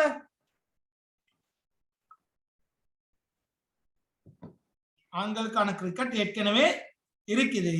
அது அப்ப ஒரு போட்டி ஒன்று உட்புகுத்தப்பட்டால் அந்த போட்டியை நடாத்துவதற்கு அந்த போட்டியை நடாத்தும் நாட்டுல வசதி இருந்தா தான் நடத்துவாங்க. ஒலிம்பிக்க தவிர மற்ற போட்டிகள் எல்லாத்துலயும் அந்த போட்டியை உட்புகுத்தி போட்டு, இப்ப சொல்லுவோமே நேபாளத்துல நடத்துறாங்கன்னு சொல்லி கிரிக்கெட் இந்த பொதுநலவாய விளையாட்டு போட்டி. இப்ப நேபாளத்துல கூடுதலான கிரிக்கெட் மைதானங்கள் இல்லாவிட்டால் என்ன செய்வாங்க? அந்த கிரிக்கெட் விளையாட்டு போட்டியை தவிர்த்து விடுவாங்க, நடத்த மாட்டாங்க. ஓகே, அந்த மாதிரி 2022 லண்டன்ல நடைபெற இருக்கின்ற இந்த விளையாட்டு போட்டியில பெண்களுக்கான 20க்கு 20 ஆட்டம் உட்புகுத்த இருக்கின்றது. 2020 ஆண்டு மே மாதம் 25ஆம் தேதி அமெரிக்காவின் மினசோட்டா மாகாணத்தில் போலீசாரால் கொடூரமாக சுட்டுக் கொல்லப்பட்ட கருப்பு இனத்தவரின் பெயர் என்ன? உங்களுக்கு தெரியும், 2020ஆம் ஆண்டு மே மாதம் எத்தனை நாட்கள் தொடர்ச்சியாக அங்க இது நடைபெற்றது, எதிர்ப்பு ஆர்ப்பாட்டம். ஏறக்குறைய 25 நாட்கள் ஒரு கருப்பரை கொண்டதுக்காக. உங்களுக்கு ஞாபகம் தான் இல்லையா? அவருடைய பெயர் ஜார்ஜ் பைலட் என்று சொல்றவரு தான் அவருடைய பெயர், ஜார்ஜ் பைலட். ஜார்ஜ் பைலட்டை கொண்டதுக்காக தொடர்ச்சியாக போலீசாரோட கருப்பினத்தவர்கள் மோதிக்கொண்ட ஒரு சம்பவம் நடைபெற்றது. இலங்கையின் முதலாவது ஜனாதிபதி தேர்தல் நடைபெற்ற ஆண்டு எது? இலங்கையின் முதலாவது ஜனாதிபதி தேர்தல் இலங்கையின் முதலாவது ஜனாதிபதி யார்? வில்லியம் கோபல்லாவே. கொப்பல்லா. ஆனால் முதலாவது ஜனாதிபதி தேர்தல் மூலம் தெரிவு செய்யப்பட்ட ஜனாதிபதி யார்? ஜே.ஆர். ஜெயவர்தன். யார்? ஜெயவர்தன். எத்தனையாம் ஆண்டு நடைபெற்றது? 1982ஆம் ஆண்டு நடைபெற்றது இல்லையா? ரைட். அப்ப இரண்டாவது சீர்திருத்தம், இரண்டாவது குடியுரிமை யாப்பு சீர்திருத்தத்தில்தான் புதிய ஜனாதிபதி முறைமை கொண்டு வரப்பட்டு 82ஆம் ஆண்டு அதுக்குரிய முதலாவது தேர்தல் நடைபெற்று அந்த தேர்தலில் யார் வெற்றி பெற்றது? ஜே.ஆர். ஜெயவர்தன, ஜூனியர் ரிச்சர்ட் ஜெயவர்தன அந்த தேர்தலில் வெற்றி பெற்றார். ரைட். இலங்கையின் தேர்தலில் பங்கு பெற்றாமல் ஜனாதிபதியாக தெரிவு செய்யப்பட்டவர் யார்? டிபி விஜயதுங்க. டிபி விஜயதுங்க எத்தனையாம் ஆண்டு ஜனாதிபதியாக தெரிவு செய்யப்பட்டார்? தெரியுமா அந்த சம்பவம்? பிரேமதாஸ் இறந்ததுக்கு தான் சார். ஓ, அதாவது ஆர் பிரேமதாச, ரணசிங்க பிரேமதாச குண்டுவெடிப்பு சம்பவம் ஒன்றின் இருந்ததன் பின்னர் உடனடியாக பிரதம மந்திரியாக இருந்த டிபி விஜயதுங்க ஜனாதிபதியாக தெரிவு செய்யப்பட்டார். அப்ப இந்த டிபி விஜயதுங்கைய பிரதம மந்திரியாக போட்டதுக்கு ஒரு கதை ஒன்று சொல்லுவாங்க அந்த காலங்கள்ல, சரிதானே? சும்மா ஜோக்குக்கு சொல்லுவாங்க. அப்படின்னு சொன்னா அந்த நேரம் புகழ்பெற்ற 2 பேர் இருந்தாங்க. ஒருவர் காமினி திசாநாயக் என்று சொல்லக்கூடிய ஒரு மந்திரியும், அதே போல லலித் அத்துலத் முதலி என்று சொல்லக்கூடிய ஒரு மந்திரியும் இருந்தாங்க. இருந்த நேரம் இந்த பிரேமதாச கேட்டாராம், ஒன்றும் ஒன்றும் எத்தனை, ஒன்றும் ஒன்றும் எத்தனை. அப்ப காமினி திசாநாயக்கிடம் கேட்ட போது காமினி திசாநாயக்க சொன்னாராம், ஒன்றும் ஒன்றும் 2. லலித் அத்துலத் முதலியிடம் கேட்கும் போதும் லலித் அத்துலத் முதலி சொன்னாராம், ஒன்றும் ஒன்றும் 2. அதுக்கு அடுத்ததாக இருந்த மூத்த அவங்க கட்சியில் இருந்த தலைவர் தான் இந்த டிபி விஜயதுங்க, கண்டி மாவட்டத்தை பிரதிநிதித்துவப்படுத்தியவர். அவரிடம் கேட்டாங்களாம், ஒன்றும் ஒன்றும் எத்தனைன்னு சொல்லி. அவர் சொன்னாராம், நீங்க எத்தனை என்று விடை சொல்றீங்களோ அதுதான் ஜனாதிபதியே விடை என்று சொன்னாராம். நீங்க ஒன்றும் ஒன்றும் எத்தனை என்று விடைன்னு சொல்றீங்களோ அதுதான் விடை. உடனடியாக அவர் பிரதமராக நியமிக்கப்பட்டார் என்று சொல்லி சொல்லப்படுது. ஒரு கதை, ஒரு ஜோக்காக சொல்லுவாங்க அது, சரியா? அத மாதிரி மிகவும் பலவீனமான, மிகவும் குறைந்த அபிவிருத்தி திட்டங்களை செய்த, மிகவும் குறைந்த காலம் இருந்த ஒரு ஜனாதிபதி தான் டிபி விஜயதுங்க. Right sir. அவர் எத்தனாம் ஆண்டு சார்? எத்தனாம் ஆண்டு சொல்லுங்க? 2000 எல்லாம் இல்லடப்பா, 1994. ரைட். அத கொஞ்சம் தேடி பாத்துக்கோங்களே. அத பார்த்தா உங்களுக்கு இன்னும் விஷயங்கள் அதோட சேர்ந்து வரும். ரைட், பாப்போம். இலங்கையின் கணக்கீட்டின்படி சொத்து உருவாவது எப்படி? கணக்கீட்டின்படி, கணக்கீட்டுல நாங்க இத கொஞ்சம் பார்ப்போம். கணக்கீட்டுல நாங்க அக்கவுண்ட் செஞ்சவங்களுக்கு தெரியும், அக்கவுண்ட் செஞ்சவங்களுக்கு இது தெரிஞ்சிருக்கும். நாங்க கணக்கு செய்யும் பொழுது கணக்க 2ஆக பிரிப்போம். ஐந்தொகைய ஒன்று பொறுப்பு பக்கம் என்று சொல்லுவோம், அடுத்தது சொத்து பக்கம் என்று சொல்லுவோம், சரிதானே? சொத்து பக்கம் என்று சொல்லுவோம். அப்ப இதுல கேட்டிருக்கிறாங்க, சொத்து உருவாவது எப்படி? இப்ப நாங்க காணி கட்டிடம் என்ற காணி என்ற ஒரு சொத்தை ஏற்கனவே காட்டியிருப்போம், 1,00,000 ரூபாய். வாகனம் என்று காட்டியிருப்போம், 10,000 1,00,000 ரூபாய். இப்ப 10,000 வாகனம் இல்லையா? இங்க கேட்டிருக்கு சொத்து உருவாவது. சொத்து புதிதாக உருவாவது எப்படி என்றால், முன்பு கிடைத்த லாபத்துல தான் என்ன செய்வாங்க? புதிய சொத்துக்களை வாங்குவார்கள், சரிதானே? புதிய சொத்துக்களை வாங்குறது எதால? முன்பு கிடைத்த லாபத்தினால. அப்ப கொமர்ஸ் படிச்சவங்களுக்கும் சில பேருக்கு இது தெரியாது, அவங்க மிச்சம் கஷ்டப்படுவாங்க. சொத்து எப்படி உருவாகுது என்றால், சொத்து உருவாகிறது அந்த லாபத்தை உழைத்து, அந்த லாபத்தினாலதான் சொத்து கொள்வனவு செய்யப்படுகின்றது. ஆனால் அந்த லாபம் எங்க காட்டப்படும்? வசீம், ஐந்தொகையில பொறுப்பாகத்தான் காட்டப்படும். பொறுப்பாகத்தான் காட்டப்படும். அந்த பொறுப்போ முதலாளி கிட்ட போய் முதலாளி அதை மீண்டும் சொத்தாக மாற்றி அதை சொத்து பக்கத்துக்கு கொண்டு வருவார். ஓகே, அப்ப சொத்து எவ்வாறு உருவாகும்? முன்பு உழைத்த லாபங்களினால். அதுக்கு நாங்க சொல்லுவோம் திரண்ட லாபம் என்று சொல்லி சொல்லுவோம். என்ன லாபம்? திரண்ட லாபம். கியூமுலேட்டிவ் ப்ராஃபிட் என்று சொல்லி சொல்லுவோம். ரைட். இலங்கையின் முதலாவது நீதி அமைச்சர் யார்? இலங்கையின் முதலாவது நீதி அமைச்சர் யார்? லலித் ராஜபக்ஷ என்பவர்தான் இலங்கையின் முதலாவது நீதி அமைச்சராக இருந்திருக்கின்றார். இவர் 2 காலேஜ் ஆஃப் எஜுகேஷன், அதாவது கல்வியற் கல்லூரிகள் 2ஐ அமைப்பதற்கும் இவர் என்னவா இருந்திருக்கின்றார்? காரணகர்த்தாவாக இருந்திருக்கின்றார். 2 காலேஜ் ஆஃப் எஜுகேஷன் அமைக்கிறதுக்கும் இவர் காரணமாக இருந்த ஒருவர் தான் இந்த லலித். யாரு? ராஜபக்ஷ. லலித் ராஜபக்ஷ. அதாவது பலப்பிட்டிய என்று சொல்லக்கூடிய ஆசிரியர் கல்லூரியையும் பலப்பிட்டிய ரேவத்த தேசிய பாடசாலையையும் அமைத்தவர் இவர்தான். சரிதானே? இவரு அந்த பலப்பிட்டிய கல்வியற் கல்லூரியை அமைத்ததுல இவருடைய பங்கு மிக முக்கியமான பங்காக இருக்கின்றது. அந்த ராஜபக்ஷக்கும் இப்போ உள்ள ராஜபக்ஷர்களுக்கும் எந்த சம்பந்தமும் இல்லை. ரைட். ஐக்கிய தேசிய கட்சியின் ஸ்தாபகர், ஐக்கிய தேசிய கட்சியை உருவாக்கியவர் யாரு? DS சேனாநாயக்க. DS சேனாநாயக்க என்று சொல்றவர் எந்த வகையில புகழ் பெறாரு? எந்த வகையில சரித்திரத்தோட வரலாற்றோட வாராரு? இலங்கையின் சுதந்திர இலங்கை முதலாவது பிரதம மந்திரி என்ற பெயரோட வாரார் இல்லையா?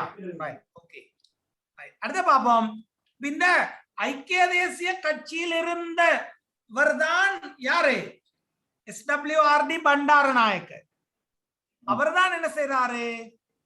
பிரிந்து இலங்கை சுதந்திர கட்சி ஆரம்பிக்கிறார். எத்தனை வருடங்களை பிரிஞ்சு போறாரு? 5 வருடங்களே பிரிந்து வைத்திருக்கிறார். அந்த 5 வருடங்களை பிரிந்து போய் அந்த 2 கட்சியும் தான் இலங்கையில மக்களிடையே பிரபலம் பெற்ற கட்சிகளாக இருந்தன. அப்ப இலங்கையோட முதலாவது கட்சி எது? நாங்க பார்த்தோம் இதுக்கு முந்தி சமசமாஜ கட்சி. இலங்கை சமசமாஜ கட்சி. ரைட். உயிர் பல்வகை தன்மை கொண்ட வளையமாக ரூமஸ்ஸல அமைந்திருப்பது. உயிர் பல்வகை தன்மை என்ற அம்சத்தோடு இருக்கிற ரூமஸ்ஸல என்ற அந்த உயிர் பல்வகைத்தன்மை வளையம் அமைந்திருக்கிற இடம் காலி. காலியில் உள்ள ஒரு இடம்தான் இந்த ரூமஸ்ஸல என்று சொல்லக்கூடிய இடம். இது உயிர் பல்வகைத்தன்மைக்கு பிரசித்தி பெற்ற ஒரு இடமாகவும் ஐக்கிய நாடுகள் சபையால பாதுகாக்கப்பட்ட ஒரு இடமாகவும் இந்த ரூமஸ்ஸல என்று சொல்லக்கூடிய இடம் காணப்படுகின்றது. இது காலியில அமைந்திருக்கின்றது. இலங்கையின் விடுதலை புலிகளுடனான போர் முடிவுக்கு கொண்டு வரப்பட்டது எப்போது? இது ஒரு பொது அறிவு கேள்வியாக வரக்கூடிய சாத்தியம் வந்தது இந்த அரசியல் தான். உங்களுக்கு சொல்றது என்னன்னு விளங்குதா? குறித்த ஒரு அரசாங்கம் இருக்கும் பொழுது அவர்கள் இந்த மாதிரியான கேள்விகளையும் பொது அறிவு கேள்விகளாக போடுறாங்க. விளங்குச்சா? குறித்த ஒரு அரசாங்கம். நான் சொல்றது என்னன்னு உங்களுக்கு விளங்கும் நினைக்கிறேன். 2009 மே மாதம் 18ஆம் திகதி விடுதலை புலிகளுடனான போர் முடிவுக்கு கொண்டு வரப்பட்டது என்று அவங்க உத்தியோகபூர்வமா அறிவிச்சிட்டாங்க. ஆப்பிள் நிறுவனத்தின் ஒரு ஸ்தாபகராக அமைந்தவர் யார்? ஆப்பிள் நிறுவனத்தை ஸ்தாபித்தவர்கள் 3 பேர், 3 கூட்டாளிமா. யாரு? ஸ்டீவ் ஜாப்ஸும், ஸ்டீவ் வெக்னியர்ஸ் என்று சொல்றவரும், ரொனால்டு வைனி என்று சொல்றவர் 3 பேரும் தான் என்ன செய்தாங்க? ஆப்பிள் நிறுவனத்தை ஆரம்பித்தாங்க. கொஞ்ச நாள் போகும் பொழுது என்ன செய்தாங்க அவங்க 3 பேர், மத்த 2 பேரும் தங்களுடைய பங்குகளை குறிய பணத்தை வாங்கி கொண்டு ஸ்டீவ் ஜாப்ஸுக்கு கொடுத்துட்டு அவங்க அந்த பங்குதாரர்கள் இருந்து விலகி போயிட்டாங்க. சரிதானே? அதற்கு பின்னாலதான் இந்த ஆப்பிள் நிறுவனம் என்ன செய்து மிகவும் வேகமாக வளர்ச்சி அடைந்து வந்தது. அவங்க அதாவது இந்த எங்கட பரிபாசையில சொல்றதா இருந்தா தனியன் ரெண்டும் தொலைஞ்சு போச்சு என்றதுக்கு பிறகுதான் சில நேரம் அப்பல் கம்பெனி உயர்ந்து வந்ததோ தெரியாது இல்லையா வசீம்? அப்படியா? இல்ல அப்படி இல்ல இல்லையா, அது அவன் நேரம். இப்ப பாருங்க எங்கட அந்த யோஹானி இல்லையா, யோஹானி இன்னைக்கு எப்படி இருக்கிறா?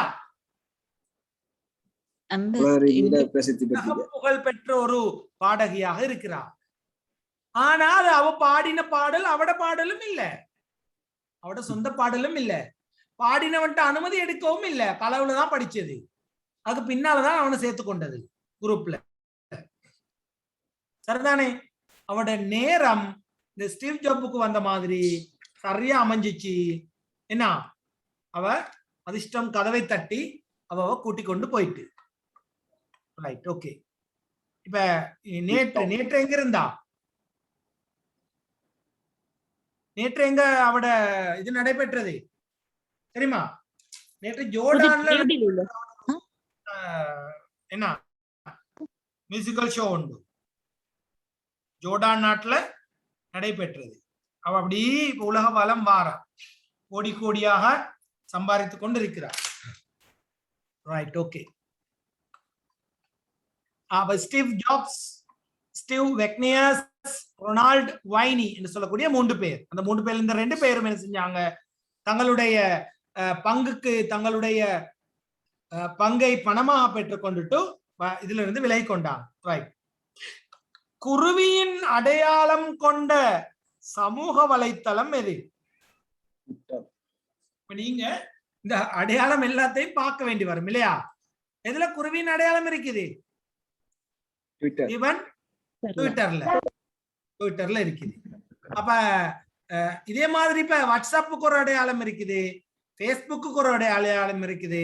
அதுல விசேடமான சில அடையாளங்கள் இருந்தால் அந்த அடையாளங்களை நீங்க என்ன செய்ய வேண்டும், ஞாபகப்படுத்தி வைத்துக் கொள்ள வேண்டும். சில நேரம் அந்த அடையாளத்தை குறிப்பிட்டு என்ன செய்யப்படலாம், இந்த அடையாளம் என்னாண்டு சொல்லி கேட்கப்படலாம். இப்படி வந்து பச்சை நிறத்துல வந்தா என்ன அடையாளம் இது? வாட்ஸ்அப்புக்குரிய அடையாளம் இல்லையா? Right, okay. அத மாதிரி இப்ப நீங்க அந்த அடையாளங்கள் எல்லாம் கொஞ்சம் பார்த்து வைத்துக் கொள்ளுங்க. ரைட். இந்தியாவின் மனித கணனி என அழைக்கப்படுபவர் யார்? இந்தியாவின் மனித கணனி என அழைக்கப்படுவர் சகுந்தலா தேவி.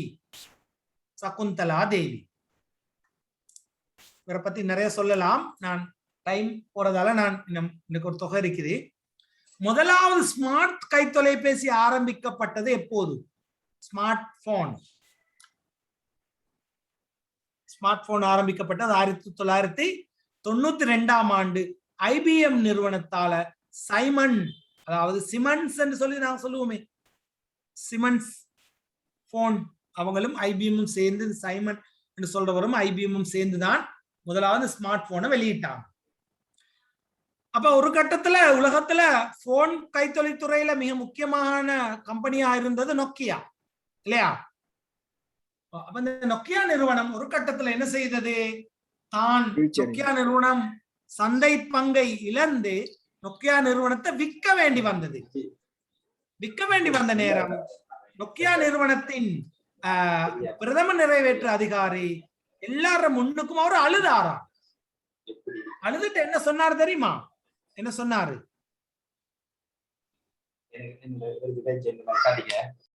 புதிய தொழில்நுட்பத்தை உள்வாங்கி நாங்கள் எங்களை இற்றைப்படுத்திக் கொள்ளாததனால் சந்தையிலிருந்து ஓரங்கட்டப்பட்டோம்.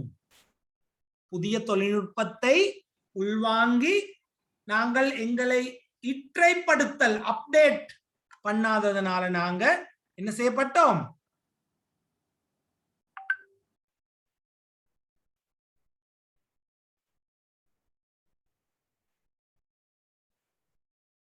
நாங்க ஓரந்தள்ளப்பட்டோம் என்று சொல்றார். சரியா? ஓகே. கணனியில் கையால் தொட்டு உணரக்கூடிய பொருட்கள் என்ன பெயர் கொண்டு அழைக்கப்படும்? கணனியில 2 வகையான பொருட்கள் இருக்குது. ஒண்ணுக்கு நாங்க சொல்லுவோம் சாஃப்ட்வேர் என்று, இன்னொரு ஹார்ட்வேர். சொல்லுவோம் ஹார்ட்வேர் என்று.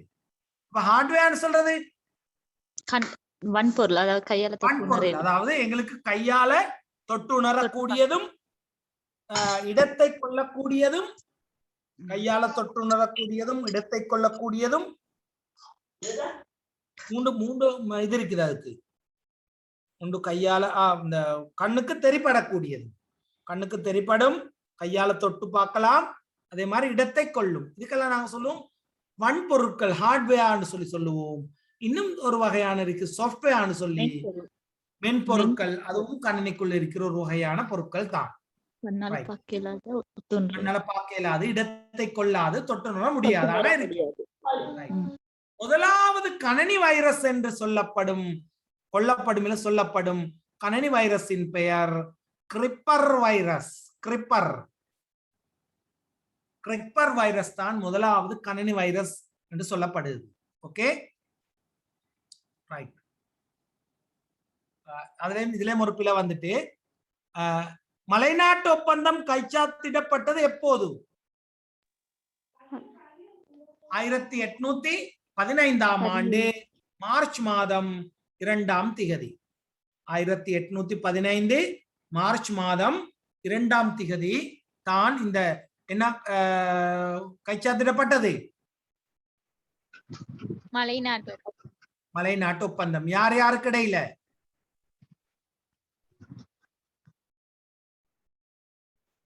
சொல்லுங்க, யாருக்கு இடையில?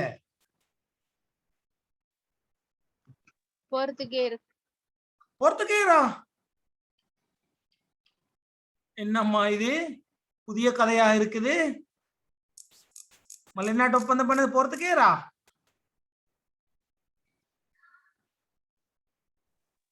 யாரு? ஆங்கிலேயர்.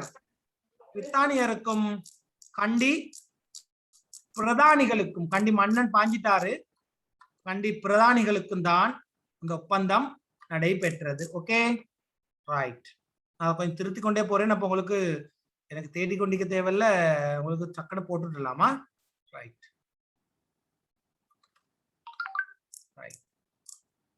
1805 ஆண்டு. ஓகே, அடுத்தது மகாவம்சம் எழுதப்பட்டது யாரால்? மகாவம்சம் எழுதப்பட்டது யாரால்? மகாவம்சம் எழுதப்பட்டது மகாநாம தேரர். அவருடைய அந்த பேர்ல தான் இந்த மகாவம்சம் என்று சொல்லப்படுது. ரைட். யுனெஸ்கோ அமைப்பின் தலைமையகம் அமைந்துள்ளது எங்கே? யுனெஸ்கோ அமைப்பின் தலைமையகம் அமைந்துள்ளது எங்கே? பிரான்சின் பாரிஸ் நகரத்துல. பாரிஸ் நகரம் தான் பிரான்சின் தலைநகரம். அங்கதான் இந்த யுனெஸ்கோ அமைப்பின் தலைமையகம் அமைந்துள்ளது. ரைட். லைக்கான்னு சொல்லக்கூடிய ஒரு நாய், லைக்கான்னு சொல்லக்கூடிய ஒரு நாய் முதலாக விண்வெளிக்கு அனுப்பப்பட்டது. முதலாவது நாயத்தான் அனுப்பினாங்க. அது ஒரு ஆண் நாயா பெண் நாயா? அப்படி தெரியாதா? அது ஒரு பெண் நாய். லைக்கான்றது ஒரு பெண் நாய். அது 1957 ஆண்டு நவம்பர் மாதம் 3ஆம் தேதி ரஷ்யா நாட்டால முதலாக விண்வெளிக்கு அனுப்பப்பட்டது. அடுத்தது BMI இண்டெக்ஸ். BMI இண்டெக்ஸ், அதாவது BMI இண்டெக்ஸ் சொல்லி உங்களுக்கு தெரியும். இந்த BMI இண்டெக்ஸ் கணிப்பிடுறதுக்கு எங்களுக்கு தேவையானது உடலின் பாரமும் உடல் திணிவும் உயரமும் தான் தேவை. உடலின் திணிவும் உயரமும் இருந்தால் அது ரெண்டையும் வைத்துக் கொண்டுதான் இந்த BMI இண்டெக்ஸ் என்ன செய்யப்படுது? ஏற்படுத்தப்பட்டிருக்கு. சரியா? கணிக்கப்படுகின்றது. தேவையான எவை? ரைட். யூல். யூல் என்றா என்ன? யூல், யூல் எதனை அளக்கும் அலகு? யூலின் மூலம் அளக்கப்படுவது எது? எங்களோட உடம்புல உள்ள சக்தி. உடம்புல உள்ள சக்தி தான் யூல் என்ற அளவீட்டின் மூலம் அளக்கப்படுகின்றது. அதாவது நாங்கள் ஒரு வேலையை செய்யும் பொழுது எத்தனை யூல் சக்தி வீண்வரையமாகிறது என்று அளக்க முடியும். அல்லது எங்களுடைய ஒரு சாப்பாட்டை சாப்பிட்டால் எத்தனை யூல் சக்தி எங்களுக்கு சேரும் என்றும் அளக்க முடியும். ஒரு வளர்ந்த நாய்க்கு சாதாரணமா எத்தனை பற்கள் காணப்படும் பாருங்க. பொது அறிவுன்றதுல என்னத்தனத்தை எல்லாம் போட்டு வச்சுக்கிறான். அப்படியா? பொது அறிவுன்றதுல தீபன் ஒரு நாய் பருவமடைந்து விட்டதா இல்லையா என்று எப்படி தெரிஞ்சுக்கொள்ற? தெரியல சார். இதான் எங்கட இந்த முஸ்லிம் சகோதர சார் இருக்குன்னா கொஞ்சம் தெரிஞ்சிருக்கீங்க நினைக்கிறேன். எப்படி வாசிம்? தெரியாதா? தெரியாது. ரைட். இது எங்கட தீபன் எங்கட இஸ்லாமிய வரலாற்றுல ஒரு சம்பவம் ஒன்று வருகின்றது. ஒரு நாய் வளர்க்கும் ஒரு மனிதர் போகும் பொழுது நாட்டின் தலைவர், நாட்டின் கலீஃபா, நாங்க அவர் தலைவர் சொல்றது கலீஃபான்னு தானே, அவர் என்ன செய்யறாராம், ஒட்டகத்துல போய்கொண்டிருக்கும் பொழுது ஒட்டகத்திலிருந்து இறங்குறாராம். எப்படி இறங்குறாருன்னு சொன்னால் தன்னுடைய சால்வையை ஒட்டகத்திலிருந்து கீழே போட்டு அவரு ஒட்டகத்திலிருந்து இறங்குறாராம். அப்ப இதை கவனிச்சு கொண்டிருந்த அவருடைய உதவியாளர் ஒருவர் கேட்கிறாராம், நீங்க அந்த நாய் வளர்க்கிறவர் போற நேரம் ஏன் நீங்க கீழே இறங்குனீங்க சொல்லி கேட்டோன்னே இவர் சொன்னாராம், நான் அந்த நாய் வளர்ப்பவரிடம் ஒரு விடயத்தை கற்றுக்கொண்டேன். அவர் என்னுடைய ஒரு ஆசிரியர். அதனால்தான் நான் அவருக்கு மரியாதை செய்வதற்காகத்தான் நான் ஒட்டகத்திலிருந்து இறங்கினேன் என்று சொல்லிட்டு சொன்னாராம். ஒரு நாய் பருவமடைந்து விட்டதா இல்லையா என்று எப்படி தெரிந்து கொள்றேன்னு சொன்னால், நாய் தன்னுடைய காலை உயர்த்தி சிறுநீர் கழித்தால் அந்த நாய் பருவமடைந்து விட்டது என்ற அர்த்தம். நாய் காலை உயர்த்தாமல் சிறுநீர் கழித்தால் அந்த நாய் பருவமடையவில்லை என்ற அர்த்தம். நீங்க பாருங்க, குட்டி நாயெல்லாம் இந்த சிறுநீர் கழிக்கும் பொழுது எப்படி சிறுநீர் கழிக்கும்? காலை உயர்த்தாது. இதை கொஞ்சம் பாருங்க, டெஸ்ட் பண்ணி பாருங்க. அப்படியே 4 காலோடய பெஞ்சிட்டுரும். ஆனா அதாவது பருவம் அடைந்த ஒரு நாய் என்ன செய்யும்னு சொன்னால் தன்னுடைய ஒரு காலை உயர்த்தித்தான் அந்த சிறுநீர் கழிக்கும். ஆகவே அந்த அறிவை நான் பெற்றுக்கொண்டதனால் நான் அவருக்கு மரியாதை செலுத்துவதற்காகத்தான் நான் அந்த என்னுடைய சால்வையை கீழே போட்டு இறங்கினேன் என்று அந்த விடயத்தை சொல்லி காட்டுறார். சரிதானே? அப்ப நாங்க இந்த நாயை பத்தி எல்லாம் படிக்கணுமாண்டா அது பொது அறிவாத்தான் இருக்கு இல்லையா? அப்ப ஒரு நாய்க்கு 32 பல் இருக்குது. இப்ப நாங்க சாதாரணமா ஏசக்குள்ள எப்படி ஏசுவோம்? 32 பல்லும் உடையறதுக்கு அடிப்பேன்னு சொல்லுவோம் இல்லையா? அப்ப நாய்க்கு ஏசுறேன் எப்படி ஏசணும் வசீம்? இதுக்கு பின்னால 42 பல், 42 பல்லையும் உடைப்பேன்னு தான் சொல்லுவோம். அப்ப யாருக்கு சரி உங்களோட கூட்டாளிமாருக்கு நாயே என்று ஏசினா அவருக்கு 32 பல் உடையவன் சொல்லல. அது எத்தனை பல் உடையவன் ஏசணும்? 42 பல்லையும் 42 பல்லையும் உடைப்பேன் நாய் என்று தான் ஏசணும். Okay, right. அமில உலோகம், உலோகங்கள்ல பல்வகை உலோகங்கள் இருக்குதாம். அதுல அமில உலோகமாக கருதப்படும் உலோகம் இரும்பு ஒரு அமில உலோகம் என்று சொல்றாங்க. இரும்பு ஒரு அமில உலோகம் என்று சொல்றாங்க. இரும்பு ஒரு அமில உலோகமா? Okay, right.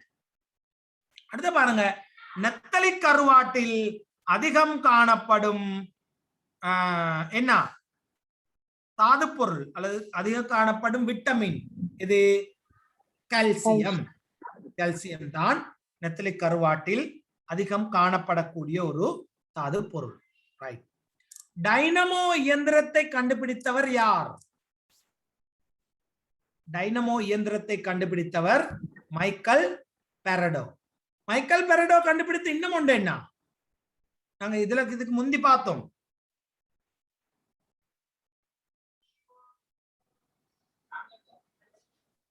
வெடிபொருள் இல்ல,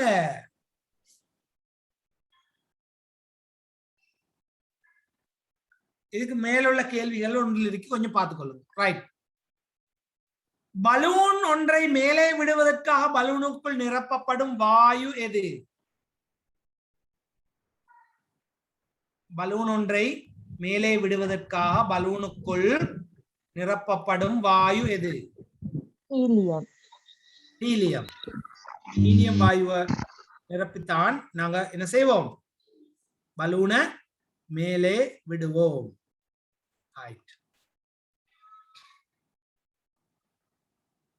கடலுடன் எல்லை தொடர்பு படாத மாகாணங்கள் எத்தனை இலங்கையில் இருக்கின்றது? கடலுடன் தொடர்புபடாத மாவட்டங்கள் நாங்க முந்தி பார்த்தோமா?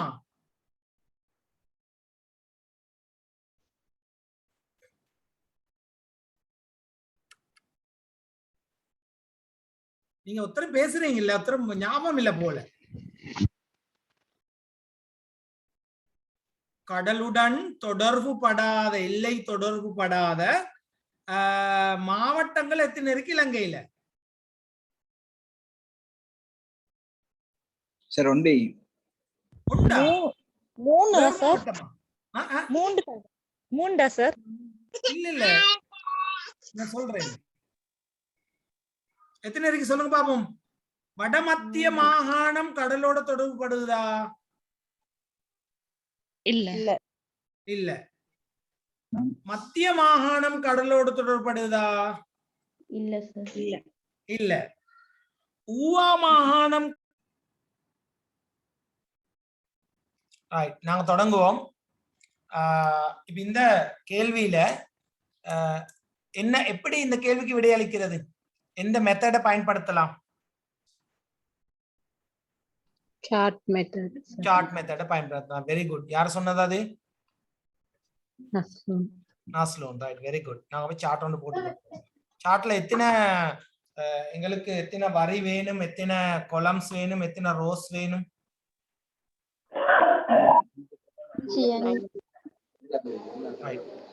கட்டாவினா திருப்பி ஜாயிண்ட் ஆகுங்க.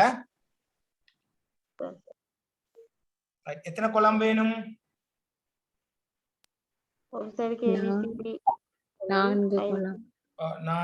அதாவது நகரங்களுக்கு கொண்டு வேணும், மோட்டார் வாகனங்களுக்கு கொண்டு வேணும், ரெண்டு தானே வேணும் இல்லையா? நாங்க இதுக்கு இன்னொரு கொலத்தை கூட போட்டுக் கொள்வோமே. அப்ப நாங்க ஏபிசிடி என்று இங்காலே நாங்க பிரிச்சு கொள்வோம். சரியா? ஓகே, கூடுதலா முன்ன போட்டு வச்சு கொள்வோமே. சரி, இப்ப நாங்க இங்கால என்ன செய்ய போறோம்? ஒரு பக்கத்துல அந்த இவங்களோட பேரை போடுறோம். ஏ பி சி டி இ என்றும், இங்கால நகரம் என்றும், இங்கால வாகனம் என்றும் போடுறோம். ரைட், சரி. நாங்க வாசிச்சு கொண்டு போவோம். சொல்லுது கொஞ்சம் நீங்க இந்த சத்தங்கள் இருந்தா கொஞ்சம் இது பண்ணி கொள்ளணும், அடுத்தாக்களுக்கு டிஸ்டர்ப் தானே. ரைட், முதலாவது சொல்லுது, மட்டக்களப்பு, காலி, அனுராதபுரம், கண்டி, யாழ்ப்பாணம் போன்ற நகரங்களில் அமைந்துள்ள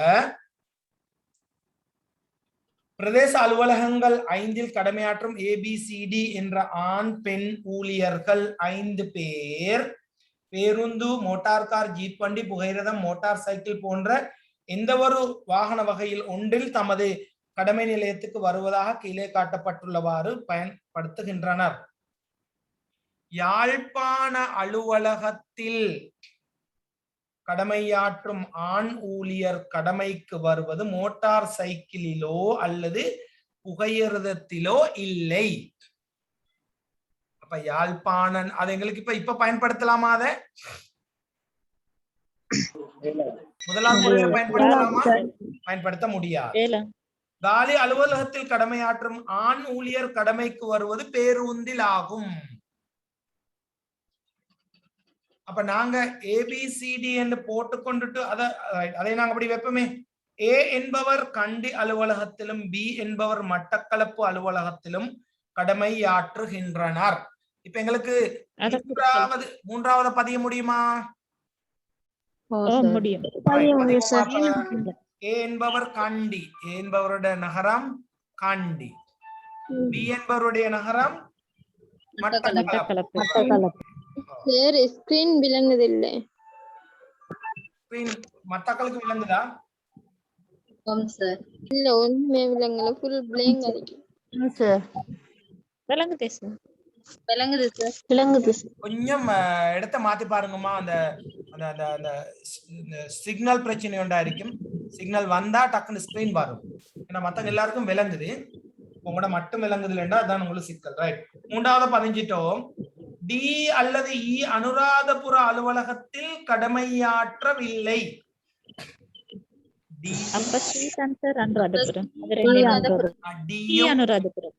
அனுராதபுரம்.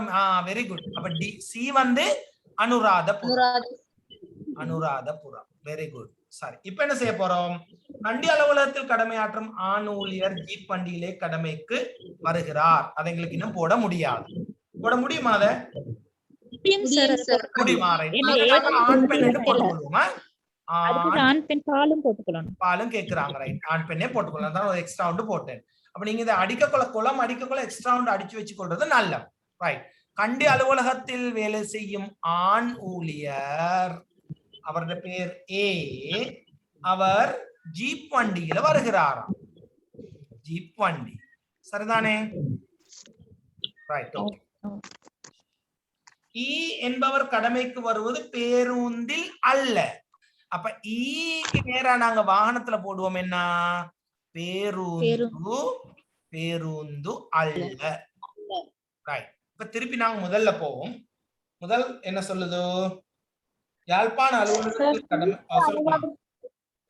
சொல்லுங்க. சி நகரம் அனுராதபுரம் எப்படி சார் கண்டுபிடிச்சீங்க? சி நகரம் அனுராதபுரம் எப்படி கண்டுபிடிச்சோம்? ரைட்.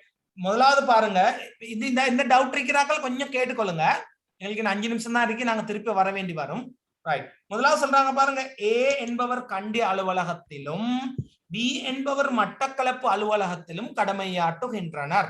அது ரெண்டே நாங்க மார்க் பண்ணுவோமா? ரைட், அதை நாங்க மார்க் பண்ணிட்டோம். இங்க பாருங்க, இங்கேயும் மார்க் பண்ணிட்டோம், சரிதானே? அதன் பின்னர் சொல்றாங்க டி அல்லது இ, டியும் ஈயும் அனுராதபுர அலுவலகத்தில் கடமையாற்றவில்லை. அப்ப டியும் ஈயும் அனுராதபுரத்துல இல்லையண்டா, ஏடேம் பிடேம் அலுவலகம் சொல்லிட்டாங்கண்டா, எங்களுக்கு சி அனுராதபுரம் என்று அனுமானிக்க கூடியதா இருக்கணும் டக்கண்டு. ஓகே அம்மா? Okay sir. Right, okay, right. சரி, திரும்ப வருவோம். யாழ்ப்பாண அலுவலகத்தில் கடமையாற்றும் ஆண் ஊழியர் கடமைக்கு வருவது மோட்டார் சைக்கிளிலோ புகையிரதத்திலோ அல்ல. அதையும் எங்களுக்கு இப்ப எடுக்கலாது. காலி அலுவலகத்தில் கடமையாற்றும் ஆண் ஊழியர் கடமைக்கு வருவது பேருந்தில் ஆகும். இப்ப பாருங்க, இங்க பேருந்து சொல்லிருக்கதானே அல்லண்டே, சரிதானே? அப்ப சொல்றாங்க காலி அலுவலகத்தில் பணிபுரிபவர் வருவது பேருந்துலையா. அப்ப எங்களுக்கு இங்க காலி என்று போட்டு இவரை பேருந்து போடலாமா? அந்த தகவலை வைத்து போடலாம் இல்லையா? காலி அலுவலகத்தில் கடமையாற்றும் ஆண் ஊழியர் கடமைக்கு வருவது பேருந்தில் ஆகும். ஏ என்பவர் கண்டியாளர், சரி, டியும் சரி. டி அல்லது இ அனுராதபுர அலுவலகத்தில் கடமையாற்றவில்லை. ஆகவே நாங்க டிக்கு நாங்க காலிய போட்டோம். ஆகவே மிச்சம் இருக்கிறது எங்க? யாழ்ப்பாணம் மட்டும்தான். ஆகவே இ வந்து யாழ்ப்பாணம். அடுத்தது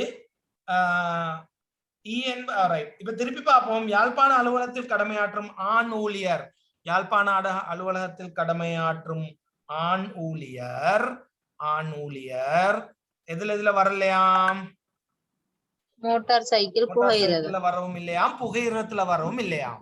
அப்ப பேருந்துல வரவும் இல்லைன்னு சொல்லிட்டாங்க, சரிதானே? மோட்டார் சைக்கிள்ல வரவும் இல்லையாம், வரலையாம், மோட்டார் சைக்கிள்லயும் அல்ல, புகையிரதத்திலையும் அல்ல, ஜீப் வண்டி மொராலுக்கு போயிட்டு பேருந்து மொராலுக்கு போயிட்டு. ஆகவே மிஞ்சிருக்கிறது மோட்டார் கார் மட்டும்தான். சரிதானே? இது விளங்கிச்சா? நாங்க எப்படி போட்டோம்ண்டு திருப்பி ஒருக்கா சொல்லுங்க சார். திருப்பி பாருங்கம்மா. அந்த அந்த அதுல சொல்லுது, முதலாவதுல சொல்லுது பாருங்க. யாழ்ப்பாண அலுவலகத்தில் கடமையாற்றும் ஆண் ஊழியர். யாழ்ப்பாணத்துல கடமையாற்றும் ஆண் ஊழியரை நாங்க ஏற்கனவே கண்டு கொண்டோம். அவரு ஆண் ஊழியர் கடமைக்கு வருவது மோட்டார் சைக்கிளிலோ புகையிரதத்திலோ அல்லவா? அவர் எங்க வரலையாம்மா? நான் இதை அழிக்கிறேன், சாரி. அவர் எங்க வரலையாம்? மோட்டார் சைக்கிள்லயும் வரலையாம், புகையிரதத்திலையும் வரலையாம். ஆனா மோட்டார் சைக்கிளும் புகையிரதத்திலையும் வரலண்டா ஜீப் வண்டியும் ஒரு ஆளுக்கு போயிட்டு பேருந்தும் ஒரு ஆளுக்கு போயிட்டு, பேருந்து இல்லைன்னு சொல்லி சொல்றாங்க. அப்ப அவர் எதுல வந்திருப்பாரு? மீதி உள்ள வாகனம் எது? Motor car. அப்ப மீதி இந்த ரெண்டும் இவங்க 2 பேருக்கு தான் போக வேணும். எது? புகையிரதமும் சொல்லுங்க. Motor cycle. Motor cycle. Motor cycle ரெண்டு, இவங்க 2 பேரும் வரலாம். அப்ப இவங்க ஆனா பெண்ணாண்டு கண்டுபிடிக்கக்கூடியதா இருக்குதா ஏதாவது ஒரு வழியில? மீதி உள்ள இடைவெளி 2 பாருங்க. அப்ப திரும்ப வாசிப்போம். யாழ்ப்பாண அலுவலகத்திலே கடமையாற்றும் ஆண் ஊழியர் கடமைக்கு வருவது மோட்டார் சைக்கிளிலோ புகையிரத்திலோ இல்லை. காலி அலுவலகத்தில் கடமையாற்றும் ஆண் ஊழியர் கடமைக்கு வருவது பேருந்தில் ஆகும். அது சரி. ஏ என்பவர் கண்டி அலுவலகத்திலும் பி என்பவர் மட்டக்களப்பு அலுவலகத்திலும் கடமையாற்றுகின்ற நாங்க முதலாவது பதிவு என்றால், அப்படி நேரடியாக தரப்பட்ட ஒரு பதிவு தான் முதலாவதாக பதியப்பட வேண்டும் என்று நாங்க சொல்றோம். நேரடியாக தரப்பட்ட ஒரு பதிவு. ஓகேயா? இன்னும் 1 நிமிடத்துல முடியும். ஆகவே டக்குனு இதை சொல்லி முடிப்போம். கண்டி அலுவலகத்தில் கடமையாற்றும் ஆண் ஊழியர் ஜீப் வண்டியிலே கடமைக்கு வருகிறார். கடமைக்கு வருவது பேருந்தில் இல்லை. அப்ப இதுல மற்ற 2 பேரும் நாங்க பெண் என்று தான் எடுக்கணும். ஏன்? ஆண்களும் பெண்களும் என்று சொல்லி இருக்கிறதால இந்த 3 பேரையும் ஆண்கள் என்று சொல்லிட்டாங்க. அவை மீது 2 பேரும் பெண்கள்.